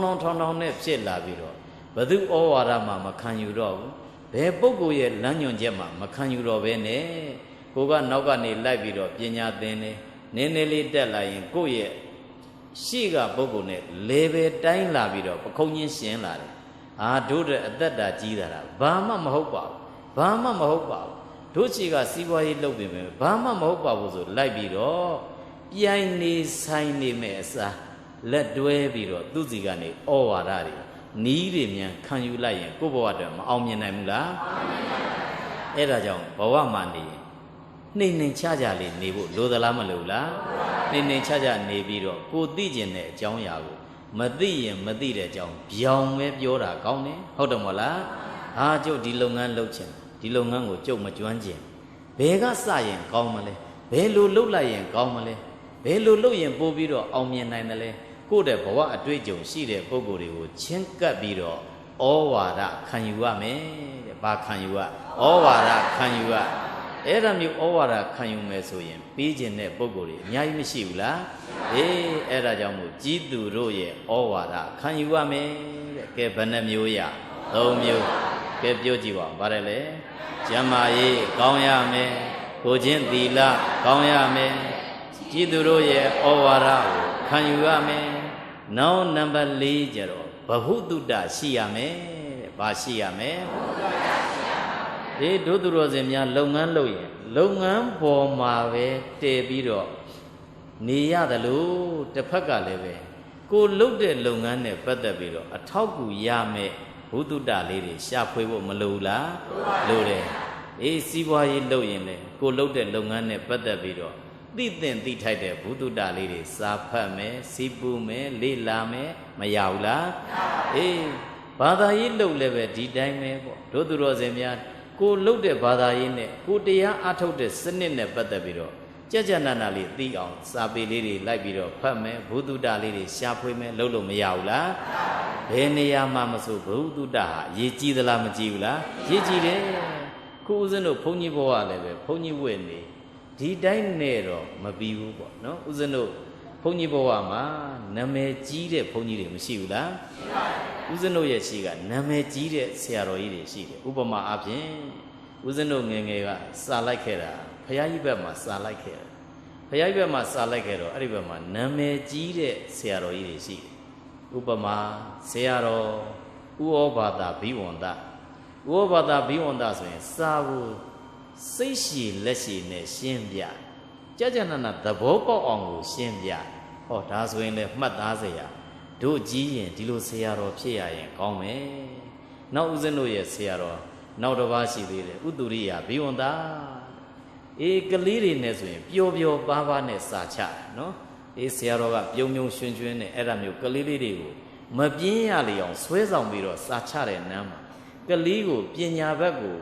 ရိုင်းလာအောင်စိတ်ပါလက်ပါဖြစ်လာအောင်ဆွဲဆောင်တဲ့နမ်းမှာအဲ့ဒီဆရာတော်ဒီနာမည်ကြီးပဲတို့ကြီးလို့စာချရရင်လေတို့ရဲ့ဆရာတော်ဥတုရိယဘိဝန္တလို့ဖြစ်အောင်ကြိုးစားရရင်ကောင်းပါပဲ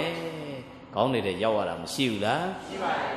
စာလိုက်တဲ့ဘုန်းကြီးတွေအများကြီးပေါ့ပြောရင်ပေါ့ဟုတ်တယ်မဟုတ်လားအေးအဲ့ဒီပုဂ္ဂိုလ်တွေလို့ဖြစ်ရင်ကောင်းပါပဲဆိုပြီးတော့ကိုယ်ကောင်းထဲမှာထည့်ထားရတာလေး ဒါကြောင့်မို့ကိုယ့်ရဲ့ရှေ့မှာလဲကြည်စရာမြင်စရာသိစရာတွေအများကြီးမရှိဘူးလားအခုတရားဟောကြတဲ့အခါကျတော့တရားဟောကြတဲ့ဦးဇင်းတို့ရဲ့ရှေ့ကဆရာတွေမရှိဘူးလားဟောဒေါက်တာရှင်ညာနေတရဆရာတော်ကြီးတို့ဟောပြောရင်သိပြီးတော့ဆွဲဆောင်မှုလည်းရှိနော်သိအားရပါရလည်းပဲဟောတယ်ကြနနလည်းဟောတယ်အခုဒေါက်တာနန္ဒမလာဘိဝန္ဒဆရာတော်ကြီးတို့ရှေ့ကမရှိဘူးလားရှိတယ်အခုချမ်းမြေ့ဆရာတော်ကြီးတို့ဦးဇင်းတို့ရဲ့ရှေ့ကနေဟောကြပြောကြတာရှိတယ်အခုချမ်းမြေ့ဆရာတော်ကြီးဆိုရင်အင်္ဂလိပ်ဘာသာနဲ့ဟောကြပြောကြတဲ့အပိုင်းမှာလေးအေးလေးနဲ့ကြနနဟောတတ်တယ်ဟုတ်လားစနစ်တကျနဲ့ဒါဆိုရင်လည်းပဲတို့လည်းပဲအင်္ဂလိပ်လိုများပြောရလို့ရှိရင်ဘယ်ဆရာတော်ရဲ့လမ်းစဉ်ကိုလိုက်တာကိုကောင်းမလဲဆရာတော်ကြီးကမူရင်းသင်လာတော့အမေရိကန်တယောက်စီမှာသင်လာတော့နော်အတန်ထွက်တွေလည်းပဲ pronunciation သိပြီးတော့ကောင်းတိတိကျကျလည်းထွက်တယ်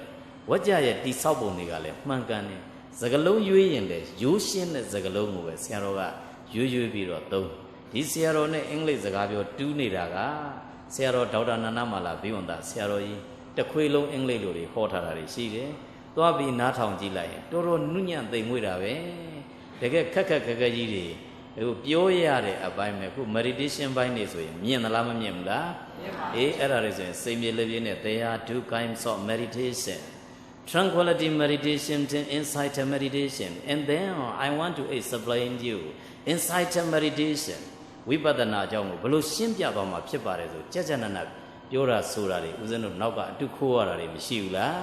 အဲ့ဒါကြောင့်ရှေ့ကသွားတဲ့ပုဂ္ဂိုလ်သည်ဘာကြောင့်နာမည်ကြီးသလဲဆိုရင်နာမည်ကြီးအောင်လုပ်ကြနနပညာသင်ထားလို့ပဲဟုတ်တယ်မဟုတ်လားအဲ့ဒါကြောင့်မို့ရှေ့ကဦးဇင်းတို့ရဲ့ရှေ့ကဆရာတော်ကြီးတွေစီမှာနီးမိပြီးတော့ခုဦးဇင်းတို့ဒေါက်တာဘွဲလုပ်တဲ့အခါကျတော့ကံကောင်းတော့ဒေါက်တာနန္ဒမလာဘိဝန္ဒဆရာတော်ကြီးစီမှာသွားပြီးတော့ဦးဇင်းရဲ့ကျမ်းကအစ်စ်ခံရတာဆိုတော့ဆရာတော်ကြီးနဲ့သွားပြီးတော့စာပြဦးဇင်းတို့ရေးထားတာလေးသွားစစ်တယ်ဆရာတော်ကြီးရဲ့လမ်းညွှန်ချက်တွေဦးဇင်းတို့ရကြတယ်စာပေကိုဘယ်လိုယူဆရမယ်အင်္ဂလိပ်စကားသုံးရင်လည်းဘယ်စလုံးကပို့ပြီးတော့ထိမိတယ်ဘယ်လိုသုံးသင့်တယ်ဒါမျိုးလေးတွေတွေ့ရကြုံရတာမရှိဘူးလားအဲ့ဒါကြောင့်မို့ဒုသူတော်စင်များလောကမှာကိုပြည့်စုံလှပြီလို့တော့လူရောဘုန်းကြီးရောမထင်ဖို့ပြောတာဟုတ်တယ်မဟုတ်လားဒေါက်တာဘွဲ့ရထားတဲ့ဘုန်းကြီးမို့လဲဒေါက်တာကြီးပဲဆိုပြီးတော့အကုန်လုံးသိနေတယ်လို့တော့မထင်လိုက်နဲ့သိရလားမသိဘူးခုဦးဇင်းတို့နေပဲဥပမာဖြင့်ဦးဇင်းရဲ့ခေါင်းစည်းဆိုရင် A Study of Ignorance and Craving in Theravada Buddhism ဆိုတဲ့ခေါင်းစည်းနဲ့ဦးဇင်းတို့ဒေါက်တာဘွဲ့လောက်ကြတယ်Theravada ဘုရားဘာသာမှာလာရှိတယ်မသိမှုနဲ့လိုချင်မှုအဝိဇ္ဇာနဲ့တဏှာကိုလေ့လာခြင်းဆိုတဲ့ခေါင်းစည်းနဲ့အဲ့ဒါ Etymological Study of အဝိဇ္ဇာတဏှာလို့ဒါ Chapter 1ဆိုရင်ဒီစကားလုံးလေးတွေကိုရင်းမြစ်ဝါဒလေ့လာတယ်နောက်ဒီဘက်က Psychological Study of အဝိဇ္ဇာတဏှာဆိုရင်အဝိဇ္ဇာတဏှာကိုစိတ်ပညာရှုထောင့်ကလေ့လာ Philosophical Study of အဝိဇ္ဇာတဏှာဆိုရင် Chapter 3မှာဆိုရင်အဲ့ဒီအကြောင်းအရာလေးတွေဒီအဝိဇ္ဇာတဏှာကိုဒသနပညာရှုထောင့်ကနေပြီးတော့လေ့လာသုံးသပ်ပြီးအဲ့ဒါမျိုးလေးတွေတို့သူတော်စင်များကိုရေးတဲ့အခါမှာဆရာတွေစီကိုသွားပြီးတော့နီးခံလိုက်ရကိုတခါတလေ3-4နာရီစဉ်းစားလို့မရတဲ့ရ5မိနစ်နဲ့ပြီးသွားတာမရှိဘူးလားအဲ့ဒါကြောင့်ဘုသူတ္တရကျင်စိတ်လိုကျင်စိတ်ကိုအမြဲတမ်းဖွင့်ထားဖို့လိုသလားမလိုလားလောကမှာနေတက်ရောင်ကားမလုပ်ဖို့အရေးကြီးတယ်ပေါ့ဘာမလုပ်ဖို့တက်ရောင်ကားမလုပ်ဖို့အရေးကြီးတယ်သိတာလို့မသိတာလို့အဲ့ဒီလူမျိုးဒုက္ခရောက်တာပဲဟုတ်တယ်မလားအဲ့ဒါကြောင့်မို့အရင်ကန်သည်သိရင်သိတယ်မသိရင်မသိဘူးကိုရှင်းနေဖို့လိုသလားမလိုလားလိုတယ်အဲ့ဒါကြောင့်ဒုသူတော်စင်များစီးပွားဖြစ်ချင်ရင်ဘဟုတုတ္တရှိရမယ်တဲ့ဘာရှိရဘဟုတုတ္တရှိရကဲဘယ်နှမျိုးရ4မျိုးရကဲပြောကြည့်ပါဦးပါတယ်လေကျမ်းမာရေးကောင်းရမယ်ကိုချင်းသီလကောင်းရမယ်ကြည်သူတို့ရဲ့ဩဝါဒကိုခံယူရမယ်ဘဟုတုတ္တရှိရမယ်နောက်နံပါတ်5တက်ကြွရှိရမယ်တဲ့ဘာရှိရမယ်ဒုသူတော်စင်များလုပ်ငန်းလုပ်ရင်ပြင်းတိပြင်းရတော့မလုပ်နဲ့ပြင်းရီနဲ့အလုပ်လုပ်ရင်အချိန်သာကုန်သွားတယ်ဒုသူတော်စင်များထိမိမိအောင်မြင်နိုင်ရဲ့လားမအောင်မြင်နိုင်ဘူးမလုပ်ရင်အရှင်လုပ်ရင်အရှင်ပဲကောင်းဟုတ်တယ်မဟုတ်လားဒီလုပ်ငန်းတစ်ခုကိုလုပ်တော့မယ်ဆိုရင်လည်းပဲမပြီးမချင်းဇွဲမလျှော့ပါနဲ့တက်ကြွနဲ့အမြဲတမ်းလှုပ်ရှားဖို့မလိုဘူးလားအခုဒုသူတော်စင်များစီးပွားရေးလုပ်ရတယ် ကိုတက်တက်ကြွကြွလေးနဲ့အဲ့ဒါမျိုးဖြစ်ချင်တယ်မနှက်ခင်းလင်းလာရင်မျက်နှာလေးသစ်ဖျားကအရင်သွားလိုက်ပြီးရင်ဖျားလေးဝတ်တဲ့ဖျားဝတ်တက်ပြီးတော့မေတ္တာပို့အမျှဝေစိတ်သန့်သွားပြီဆိုမှလောကလူသားတွေနဲ့ဆက်ဆံပါဘာလို့လဲပြောရင်လောကလူတွေကအမျိုးမျိုးမရှိဘူးလားရှိပါဘူးဗျာကောင်းတဲ့သူတွေလည်းအများကြီးမကောင်းတဲ့သူတွေလည်းအများကြီးလောဘသိကြီးတဲ့လူတွေကလည်းအများကြီးဒေါသကြီးတဲ့လူတွေကလည်းအများကြီးမရှိဘူးလားအေးတချို့ကအတ္တတွေမာနတွေသိကြီးတာလည်းမရှိဘူးလားတချို့ကစာနာစိတ်တကယ်ကင်းမဲ့တဲ့ပုံကိုယ်တွေဒါမျိုးတွေလည်းမရှိဘူးလားစာနာစိတ်လည်းမရှိဘူးညှာတာစိတ်လည်းမရှိဘူးအမြဲတမ်းအသာစီးအထက်စီးကကြီးတဲ့အမြဲတမ်းရကျင်သူတွေမရှိဘူးလားအဲ့ဒါမျိုးတွေနဲ့ကြုံရဆုံရတဲ့အခါမှာဘာသာရေးအခမ်းမရှိရင်ပြောကြည့်ပါဘာသာရေးအခမ်းမရှိရင်မင်းမိုက်ရင်ငါလည်းမိုက်တတ်တယ်မင်းဆဲငါဆဲတတ်တယ်မင်းရိုက်ငါရိုက်တယ်တဲ့ပါသွားရင်သူကမိုက်ပြီးသားဆုံးရှုံးပြီးသားကိုကအသစ်ဆုံးရှုံးရတာဟုတ်တယ်မဟုတ်လားအဲ့ဒါကြောင့်မို့အရင်ဆုံးဘာသာရေးလေးလုပ်ပြီးမှတို့သူတော်စင်များတက်တက်ကြွကြွနဲ့ကိုယ်လုပ်ငန်းကိုလုပ်ရင်မအောင်မြင်နိုင်ဘူးလားအောင်မြင်နိုင်တယ်အဲ့ဒါကြောင့်တက်တက်ကြွကြွရှိရမယ်တဲ့ဘာရှိရမယ်ကဲဘယ်နှမျိုးရ5မျိုးရပြောကြည့်ပါဦးဗါတယ်လေကျမ်းမာရေးကောင်းရမယ်ကိုချင်းသီလကောင်းရမယ်ကြည်သူတို့ရဲ့ဩဝါဒကိုခံယူရမယ်ဘုဒ္ဓတရှိရမယ်တက်တက်ကြွကြွရှိရမယ်နောက်နံပါတ်6ကြတော့သိပြီးရင်လက်တွေ့ကျင့်သုံးရမယ်တဲ့ပြောကြည့်ပါသိပြီးရင်လက်တွေ့ကျင့်သုံးရအဲ့ဒီနားမှာလည်းပဲရှေ့ကသိတာချင်းတူရင်တောင်မှလက်တွေ့ကျင့်သုံးသူမသုံးသူကွာသွားတယ်ဟုတ်တယ်မဟုတ်လားအေးသိတော့သိတယ်လက်တွေ့မလုပ်ဖြစ်တဲ့ပုဂ္ဂိုလ်ကဘလောက်ပဲသိနေအကျိုးရပါမလားမရအေးပြောထားတဲ့အတိုင်းသိထားတဲ့အတိုင်းလက်တွေ့ကျင့်သုံးမှပြောထားတဲ့အတိုင်းအကျိုးတွေရမှာဟုတ်တယ်မဟုတ်လားအဲ့ဒါကြောင့်ဖခင်ကတော့ဒီ6ချက်နဲ့ညီရင်အဲ့ဒီပုဂ္ဂိုလ်ကကြီးပွားတိုးတက်အောင်မြင်ပါလိမ့်မယ်တဲ့ပြောကြည့်ပါဦး6ချက်ပါနေတယ်လေကျမ်းမာရေးကောင်းရမယ်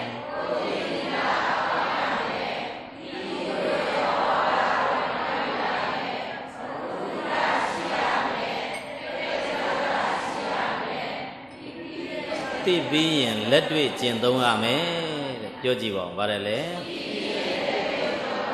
အေးအဲ့ဒီအချက်လက်တွေနဲ့ညီအောင်နေသွားတဲ့တို့သူတော်စင်များအနာရဘိန်တထေး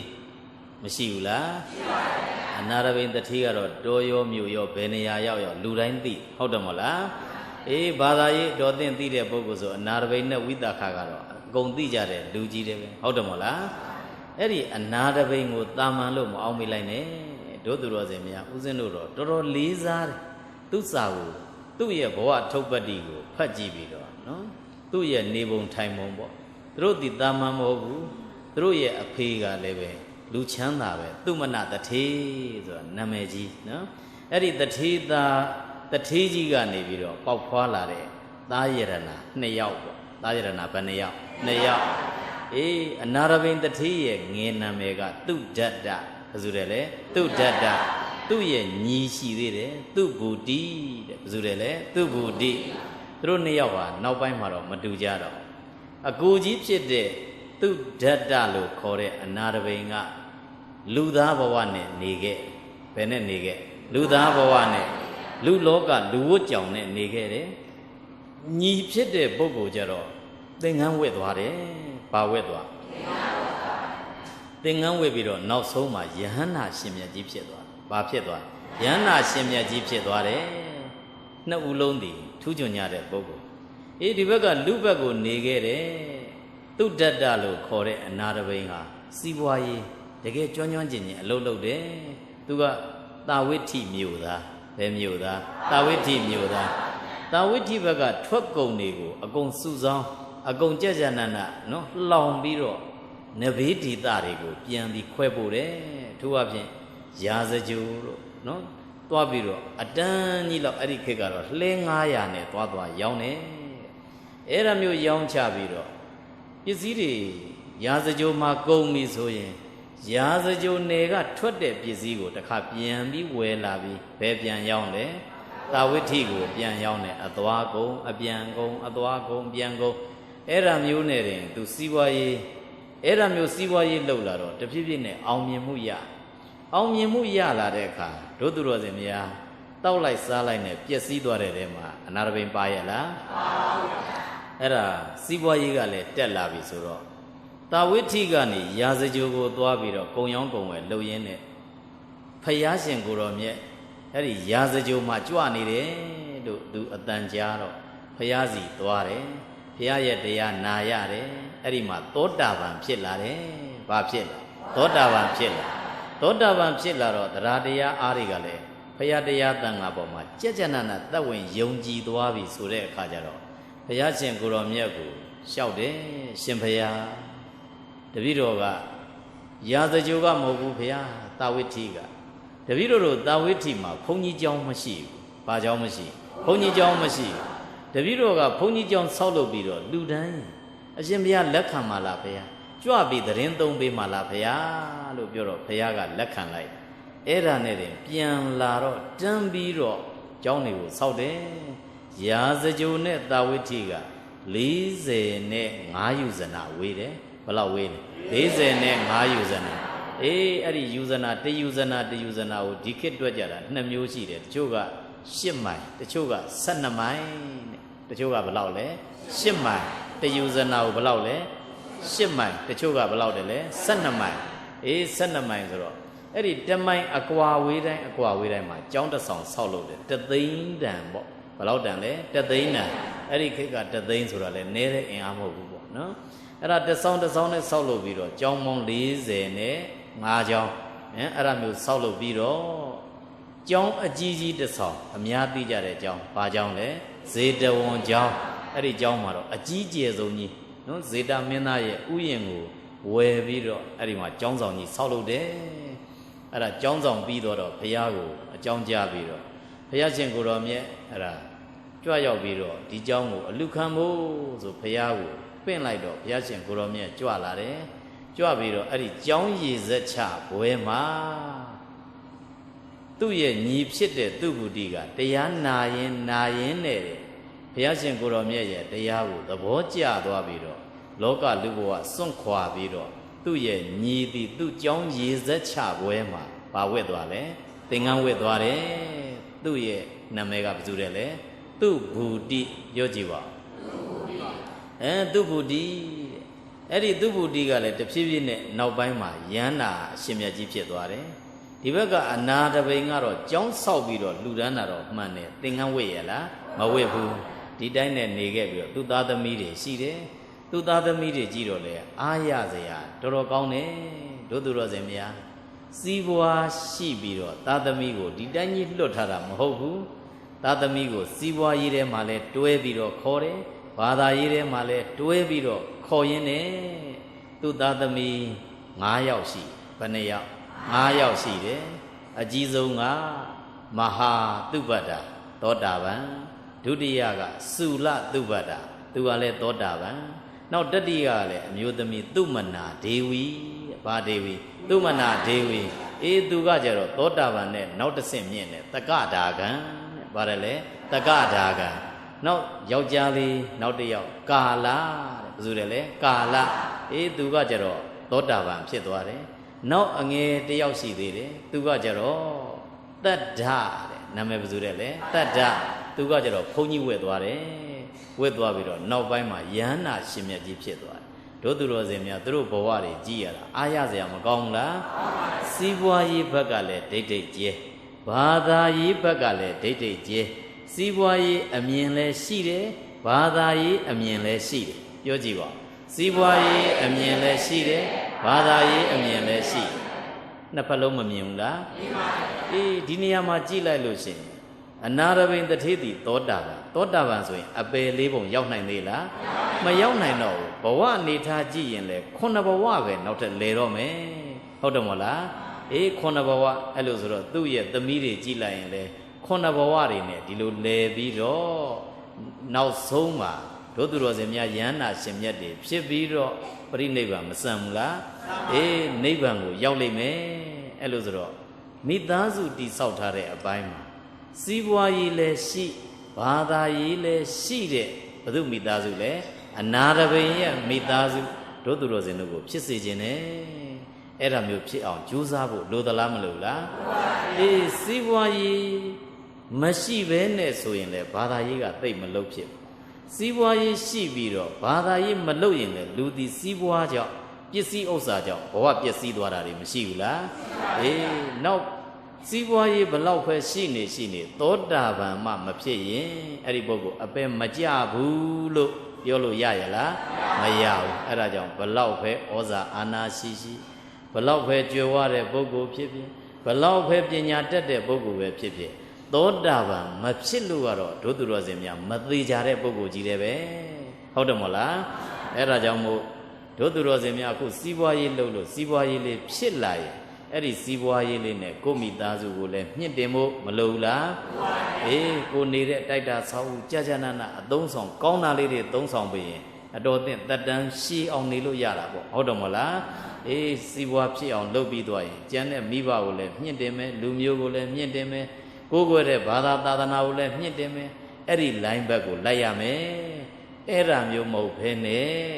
စီးပွားဖြစ်လာရင်တို့သူတော်စင်များချို့လမ်းလွဲပြီးတော့စီးပွားပြက်တာတွေရှိတယ်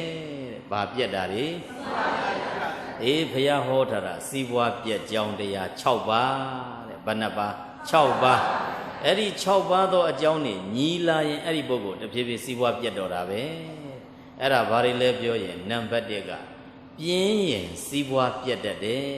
ပြောကြည့်ပါပြင်းရင်စီးပွားပြက်တတ်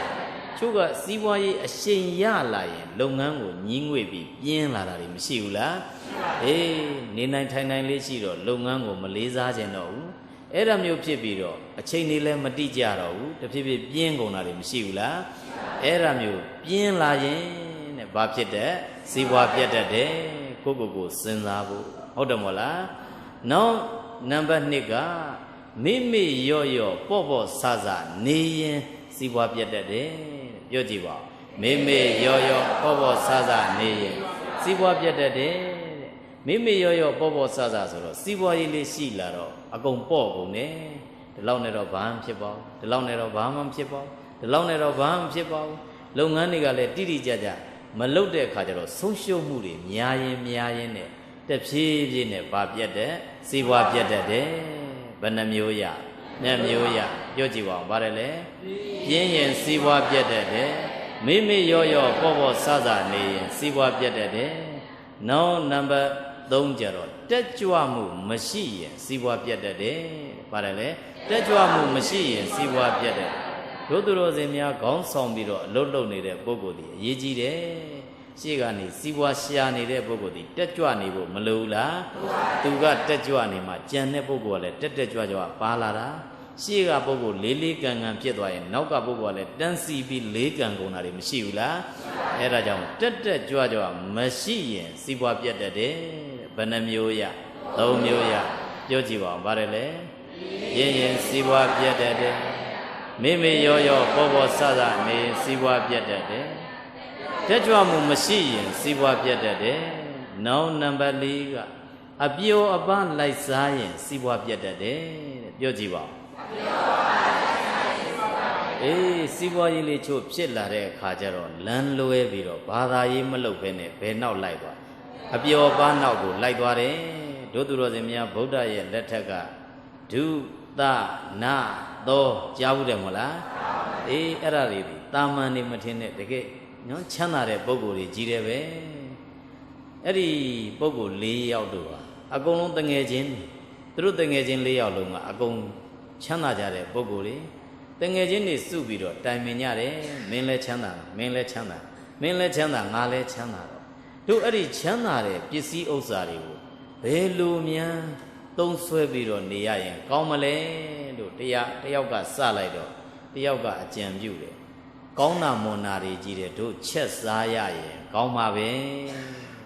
အဲ့ဒါမျိုးလုပ်လိုက်တော့ကြံတဲ့လူကထပြီးကန့်ကွက်တယ်မင်းဒါကမဟုတ်လေစားနေရတာငါတော့ဒါနဲ့မတင်တိမ်နိုင်ဘူးအဲ့ဒါနဲ့နောက်တစ်ယောက်ကတခါဒီလိုဆိုရင်တို့အဲ့ဒါတွေနဲ့တောက်စားပြရရင်ကောင်းမယ်ဒါလည်းပဲမတောက်ချင်တဲ့ပုဂ္ဂိုလ်ကပါတော့ထပြီးတော့ကန့်ကွက်တယ်ဘယ်ဟာကြတော့အကုန်ညီသွားတော့ဆိုတော့ဒီပစ္စည်းဥစ္စာတွေကိုတို့အသုံးပြုပြီးတော့ဖြ ဖျားယောင်းပြီးတော့မိန်းကလေးတွေကိုငွေနဲ့ဖျားယောင်းပြီးဖြက်စီးရရင်ကောင်းမယ်ကြတော့၄ယောက်လုံးသဘောတူသွားတယ်တဲ့ဘယ်နှစ်ယောက်အေးကျန်နာတွေတော့မညီဘူးအဲ့ဒီကြမှာအကုန်ညီသွားပြီးတော့သူတို့ရဲ့ရှိတဲ့ပစ္စည်းနဲ့အဲ့ဒါအိမ်အောင်ရှိတာတွေရောမရှိတာတွေရောလွတ်တာတွေရောမလွတ်တာတွေရောဘာနဲ့ဖျားယောင်းလဲငွေနဲ့အကုန်ဖျားယောင်းပြီးတော့အကုန်ဖြက်စီးပြစ်တယ်အဲ့ဒီကနေဖြက်စီးလိုက်တာပဲနောက်ဆုံးအကျိုးရလက်ကတော့နော်ငရဲကြသွားတာမရှိဘူးလားကြသွားပြီးတော့စကားလေးပြောချင်တာတောင်တစ်လုံးစီပဲထွက်တယ်ဘာလေးတွေထွက်ဒုနော်ဒုဆိုတယောက်ကမြုပ်သွားတာဟုတ်လားနော်ဒုပြီးတော့သပြောချင်တာတွေမပြောလျောက်ဒါနဲ့တင်ပြန်မြုပ်သွားတယ်ပြီးသွားတော့နာဟောမြုပ်သွားတယ်နောက်သောဆိုပြီးတော့မြုပ်သွားတယ်အဲ့ဒါကြောင့်မို့အဲ့ဒီဘုံကိုရောက်ပြီဆိုမှဒုသူတော်စင်များသူတို့လိုမဖြစ်ဖို့ပေါ့အဲ့ဒီမှာဒုဆိုတာကအေးသူပြန်ပြီးစဉ်းစားတာငါတို့ပစ္စည်းဥစ္စာတွေရှိရဲ့နဲ့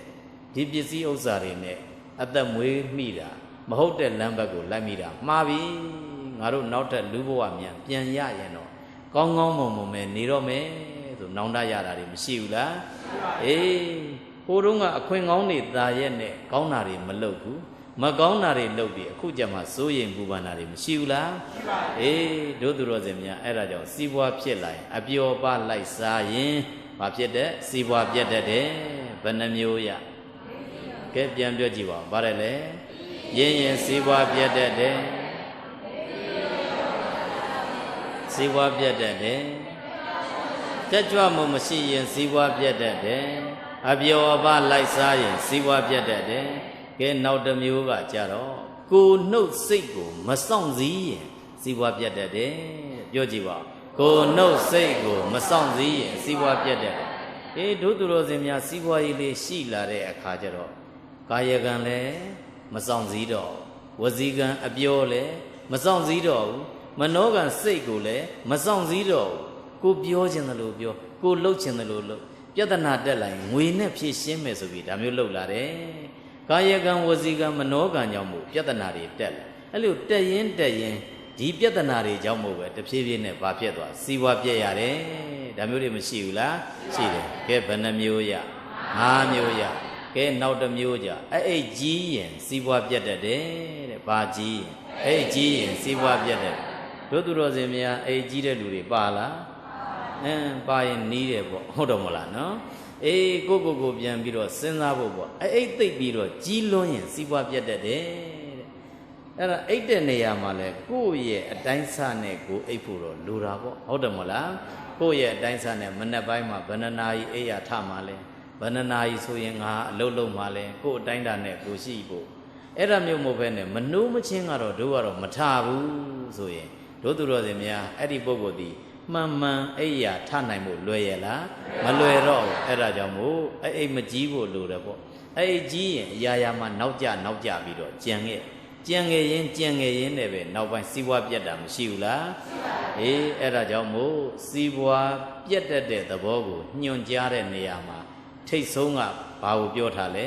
ပြင်းရင်စီးပွားပြတ်တတ်တယ်ဘိတ်ဆုံးကပါတယ်လေ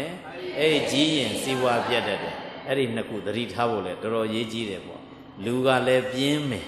အိတ်ကလည်းကြီးမယ်ဆိုရင်တော့ဘလို့မှနလန်ထူဖို့မလွယ်တော့ဘူးဟုတ်တယ်မဟုတ်လား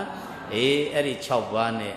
တို့သူတော်စင်များ1385ကျော်လွန်ပြီးခဲ့တဲ့နှစ်ကိုပြန်စဉ်းစားကြည့်အဲ့ဒီ6ချက်တွေကဘယ်နှချက်နဲ့များငါညှိနေတာရှိသလဲလို့စဉ်းစားဟုတ်တယ်မဟုတ်လားရှင်မရတပည့်တော်ကတော့6ချက်လုံးပါဗျာဆိုရင်တော့မလွယ်တော့ဘူးဟုတ်တယ်မဟုတ်လားအေးတစ်ချက်နှစ်ချက်ညှိနေရင်တော့အဲ့ဒီအချက်လေးတွေပြင်ပြီးဘဝလျှောက်လန်းဖို့မလိုဘူးလားဟုတ်တယ်အဲ့ဒါက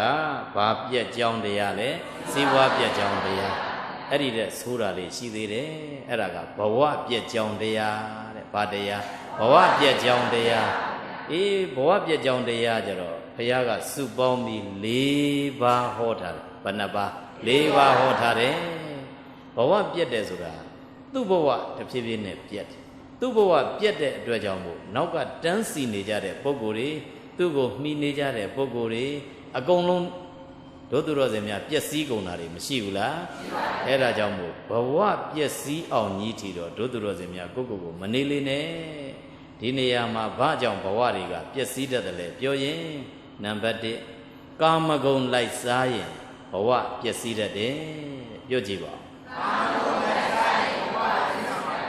ကာမဂုဏ်လိုက်စားရင်ဘဝပျက်စီးတတ်တယ်တို့သူတော်စင်များကာမဂုဏ်စီးမဲ့ကမ်းမဲ့နဲ့နေလာပြီဆိုရင်အဲ့ဒီပုဂ္ဂိုလ်ဒီ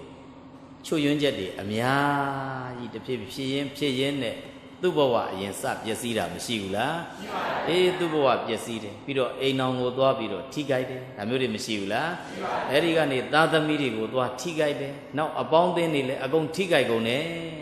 အဲ့ဒါကြောင့်မို့ဘဝသုံးလို့ရသေးလားမရတော့ပါတယ်လေကာမဂုဏ်လိုက်စားရင်ဘဝပျက်စီးတတ်တယ်ပြောကြည့်ပါကာမဂုဏ်လိုက်စားရင်ဘဝပျက်စီးတတ်တယ်နောက်နံပါတ်2အရက်သေးစာမူရစေဝါသုံးဆွဲရင်ဘဝပျက်စီးတတ်တယ်ပြောကြည့်ပါအရက်သေးစာမူရစေဝါသုံးဆွဲရင်ဘဝပျက်စီးတတ်တယ်တို့သူတော်စင်များ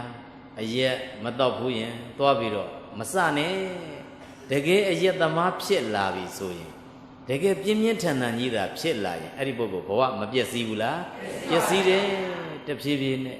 ရုပ်ရည်သွားပြီးတော့ကြည်ဟိုနန်းကဖောင်းဒီနန်းကဖောင်းအကုန်ရောင်ကားလာတာမရှိဘူးလားကျမ်းမာရေးတွေအကုန်ထိတယ်ပြီးရင်အသေးတွေထိတယ်ပြီးရင်ကင်ဆာဘက်ကိုကူးတယ်ဒါမျိုးတွေမရှိဘူးလားအဲ့ဒါမျိုးတွေဖြစ်လာရင်သူ့ဘဝပျက်စီးတော့အိမ်အောင်ရှိမယ်ဆိုရင်အိမ်အောင်မှပျက်စီးသွားတော့တာဟုတ်တယ်မို့လားသားသမီးတွေရှိရင်အဲ့ဒီသားသမီးတွေပါထိကြိုက်သွားတာမရှိဘူးလားအဲ့ဒါကြောင့်မို့တို့သူတော်စင်များအရက်သေးစာမူရစေဝါသွားပြီးတော့လက်တက်မစမ်းပါနဲ့ဘဝပျက်စီးတတ်တယ်အဲ့ဒါတွေမလုတ်ဖဲနဲ့လဲပဲကိုနေလို့မရဘူးလားရနေတာပဲဟုတ်တယ်မို့လားအဲ့ဒါကြောင့်မို့ဒီလုပ်ငန်းတွေကိုသွားပြီးတော့စမိရင်တဖြည်းဖြည်းနဲ့ဘဝပျက်စီးတတ်တယ်တဲ့ဘယ်နှမျိုးရနှစ်မျိုးရပြောကြည့်ပါအောင်ဗါတယ်လေကာမဂုဏ်လိုက်စားရင်ဘဝပျက်စီးတတ်တယ်ရက်သေးစာမူရစေဝါသုံးဆွဲရင်ဘဝပျက်စီးတတ်တယ်နောက်နံပါတ်3ကြလောင်းကစားလုပ်ရင်ဘဝပျက်စီးတတ်တယ်တဲ့ဗါတယ်လေလောင်းကစားလုပ်ရင်ဘဝပျက်စီးတတ်တယ်ပစ္စည်းလေးတွေရှားတယ်နော်နည်းနည်းရတာလေးတွေစုထားတယ်အဲ့ဒါတွေကိုကိုကလောင်းကစားထုတ်ပြီးလှုပ်ပလိုက်တယ်အဲ့ဒါမျိုးလှုပ်ရင်းနဲ့အတုံးမသက်နိုင်ဖြစ်ပြီးတော့အတိုင်းစတွေနောက်ပိုင်းထိမ့်လို့သိမ့်လို့မရအောင်ဖြစ်ပြီးတော့တို့သူတော်စင်များအကုန်ကုန်တာတွေမရှိဘူးလားအဲ့ဒါကြောင့်လောင်းကစားလုပ်ရင်ဘဝပျက်စီးတတ်တယ်ဘယ်နှမျိုးရကဲနောက်ဆုံးတစ်မျိုးကလူမိုက်နဲ့ပေါင်းရင်ဘဝပျက်စီးတတ်တယ်ပါတယ်လေလူမိုက်နဲ့ပေါင်းရင်ဘဝပျက်စီးတယ်ချို့ကလောကမိုက်တိမိုက်ကန်းလေးတွေမရှိဘူးလားမိုက်တိမိုက်ကန်းလေးတွေရှိတယ်ဘာမှစဉ်းစားမှုလည်းမရှိဘူးစဉ်းကျင်မှုလည်းမရှိဘူးတွေးခေါ်မှုလည်းမရှိဘူးသူ့ဘဝအတွက်လည်းဘာမှမစဉ်းစားဘူးသူတို့ဘာအတွက်လည်းဘာမှမစဉ်းစားဘူးလှုပ်ချင်ရကိုမိုက်ကန်းနဲ့ကာယကံဝစီကံမနောကံနဲ့တောင်းကြမ်းပြီးဖြက်စီးပြစ်တာတွေမရှိဘူးလားအဲ့ဒါမျိုးလူမိုက်နဲ့သွားပြီးတော့ပေါင်းရင်ကိုယ်ဘာဖြစ်တဲ့လူမိုက်ဖြစ်ပြီးတော့ဘဝပျက်စီးတာတွေမရှိဘူးလားအဲ့ဒါကြောင့်မို့စုပေါင်းရင်ဘဝပျက်စီးကြောင်းတရားဘယ်နှပါး၄ပါးပြောကြည့်ပါဦးပါတယ်လေကာမဂုဏ်လိုက်စားရင်ဘဝပျက်စီးတတ်တယ်ရက်သေးစာမူရစေဝါသုံးဆွဲရင်ဘဝပျက်စီးတတ်တယ်လောင်းကစားလုပ်ရင်ဘဝပျက်စီးတတ်တယ်လူမိုက်နဲ့ပေါင်းရင်ဘဝပျက်စီးတတ်တယ်တဲ့အဲ့ဒါကြောင့်မို့ဒီ၄မျိုးနဲ့တို့သူတော်စင်တို့ခုပြီးခဲ့တဲ့1385ပြန်လဲပြီးတော့သုံးသက်ကြည့်ဆင်ញင်ကြည့်ဒီ၄မျိုးတွေကငါဘာတွေလွန်ကျူးထားတာရှိသလဲနှစ်သက်မှာဘာတွေပြင်သင့်သလဲကိုဆင်ញင်ဖို့မလိုဘူးလားကိုဆင်ញင်သုံးသက်ပြီးတော့တို့သူတော်စင်များပြင်းပြင်းစင်စင်နဲ့ဘဝလျှောက်လမ်းမယ်ဆိုရင်မကောင်းဘူးလားကောင်းပါဘူးတစ်နှစ်မှာတို့သူတော်စင်များတန်ဖိုးရှိတဲ့တစ်နှစ်ဘဝအတွက်လည်းတန်မိုးရှိတဲ့တစ်နှစ်ဖြစ်လေဟုတ်တယ်မဟုတ်လားအဲ့ဒါမျိုးဖြစ်ပြီးတော့စီးပွားရေးအမြင်လည်းရှိမယ်ဘာသာရေးအမြင်လည်းရှိပြီးတော့အနာတပိန်တထေးကိုအားကြပြီးတော့ကိုယ့်ဘဝကိုတို့သူတော်စင်များနှစ်ဖက်လုံးတိုးတက်အောင်ကြိုးစားကြဖို့မလိုဘူးလားအဲ့ဒါမျိုးကြိုးစားအားထုတ်နိုင်တဲ့သူတော်ကောင်းများဖြစ်ကြဖို့ဦးဇင်းကတိုက်တွန်းပါတယ်အဲ့ဒါကြောင့်ဒီနေ့ညဦးဇင်းဟောခဲ့ပြောခဲ့တဲ့တရားပြန်လဲပြီးတော့ဏီကုန်းချုပ်နေနဲ့တင်ပြရရင်တရားကောင်းစီဘာပေးထားလဲ နှစ်သက်တွတ်တာပြင်ဆင်ပါတဲ့ပြောကြည့်ပါဦးဗါတယ်လေအဲ့ဒီတရားခေါင်းစည်းရဲ့အောက်မှာဥစဉ်ပြောခဲ့သမျှကိုပြန်လဲပြီးတော့အချင်းချုပ်နေနဲ့တင်ပြရရင်လူ၃မျိုးပြောခဲ့တယ်လူဘယ်နှမျိုးစီးပွားရေးအမြင်လည်းမရှိဘာသာရေးအမြင်လည်းမရှိဇုံလုံးကန်းတဲ့သူစီးပွားရေးအမြင်သာရှိပြီးတော့ဘာသာရေးအမြင်မရှိတဲ့တလုံးမြင်ရတဲ့သူစီးပွားရေးအမြင်လည်းရှိဘာသာရေးအမြင်လည်းရှိဇုံလုံးမြင်ရတဲ့သူဘယ်နှမျိုး၃မျိုးအဲ့ဒီ၃မျိုးနဲ့ကိုယ့်ဘဝကိုဆင်ញင်မှုနောက်ဒုသူတော်စင်တို့ကိုဆင်ញင်တဲ့နမ်းမှာ၄မျိုးနဲ့ဆင်ញင်မှုပြောခဲ့တယ်ဘယ်နှမျိုးနဲ့ကုသိုလ်ရမရသုံးသက်ဆင်ញင်ရမယ်ဥစ္စာရမရ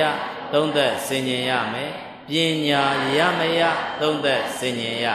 ကျမ်းမာရေးရမရသုံးသက်ဆင်ញင်ရမယ်ဘယ်နှမျိုးအဲ့ဒီ၄မျိုးဒုသူတော်စင်များကိုရသလားမရဘူးလားဆင်ញင်ပြီးတော့နှစ်သက်တွတ်တာပြင်ဆင်သင့်ကဘာလို့ကပြင်ဆင်ရမယ်နောက်ဒုသူတော်စင်တို့ကိုဘုရားရှင်ကိုရောမြတ်ရဲ့တသက်တာလုံးလိုက်နာကျင့်သုံးရမယ်ဩဝါဒ၃ခွန်းပြောခဲ့တယ်ဘယ်နှခွန်းဘာတွေလဲပြောရင်အခွင့်ကောင်းတွေကိုလက်လွတ်ဆုံးရှုံးမခံပါနဲ့အခွင့်ကောင်းတွေလက်လွတ်ဆုံးရှုံးရင်စိုးရင်ပူပန်ရတတ်တယ်အကျိုးရှိတာတွေကိုကြိုးစားအထောက်ရမယ်တဲ့ဘယ်နှခွန်း၃ခွန်းအဲ့ဒီ၃ခွန်းနဲ့လေကိုယ့်ဘဝပြန်လဲသုံးသက်ဆင်ញင်ပြီးတော့နှစ်သက်အတွက်ပြင်ဆင်ရမယ်နောက်စီးပွားရေးလုပ်တဲ့နမ်းမှာမှန်မှန်ကန်ကန်ဖရာရဲ့လမ်းညွှန်ချက်တိုင်းလေးသွားမယ်ဆိုရင်6မျိုးလိုက်နာကျင့်သုံးရမယ်တဲ့ဘယ်နှမျိုး6မျိုးပါကဲဘာတွေလဲပြောရင်ကျမ်းမာရေးကောင်းရမယ်ကိုကျင့်သီလကောင်းရမယ်ကြည်သူတို့ရဲ့ဩဝါဒကိုခံယူရမယ်ဘုဒ္ဓတရှိရမယ်တက်တက်ကြွကြွရှိရမယ်သိပြီးရင်လက်တွေ့ကျင့်သုံးရမယ်ဘယ်နှချက်အဲ့ဒီ6ချက်နဲ့သုံးသက်ဆင်ញင်ပြီးနှစ်သက်ကိုသွားဖို့မလိုလားနောက်ဒုသူတော်စင်တို့အားစီးပွားပြက်ကြောင်းတရား6ပါးပြောခဲ့တယ်ဘယ်နှပါးကဲဘာတွေလဲပြောရင်ပြင်းရင်စီးပွားပြက်တတ်တယ်မိမိရောပေါ့ပေါ့ဆဆနေရင်စီးပွားပြက်တတ်တယ်တက်ကြွမှုမရှိရင်စီးပွားပြက်တတ်တယ်အပျော်ပါလိုက်စားရင်စီးပွားပြက်တတ်တယ်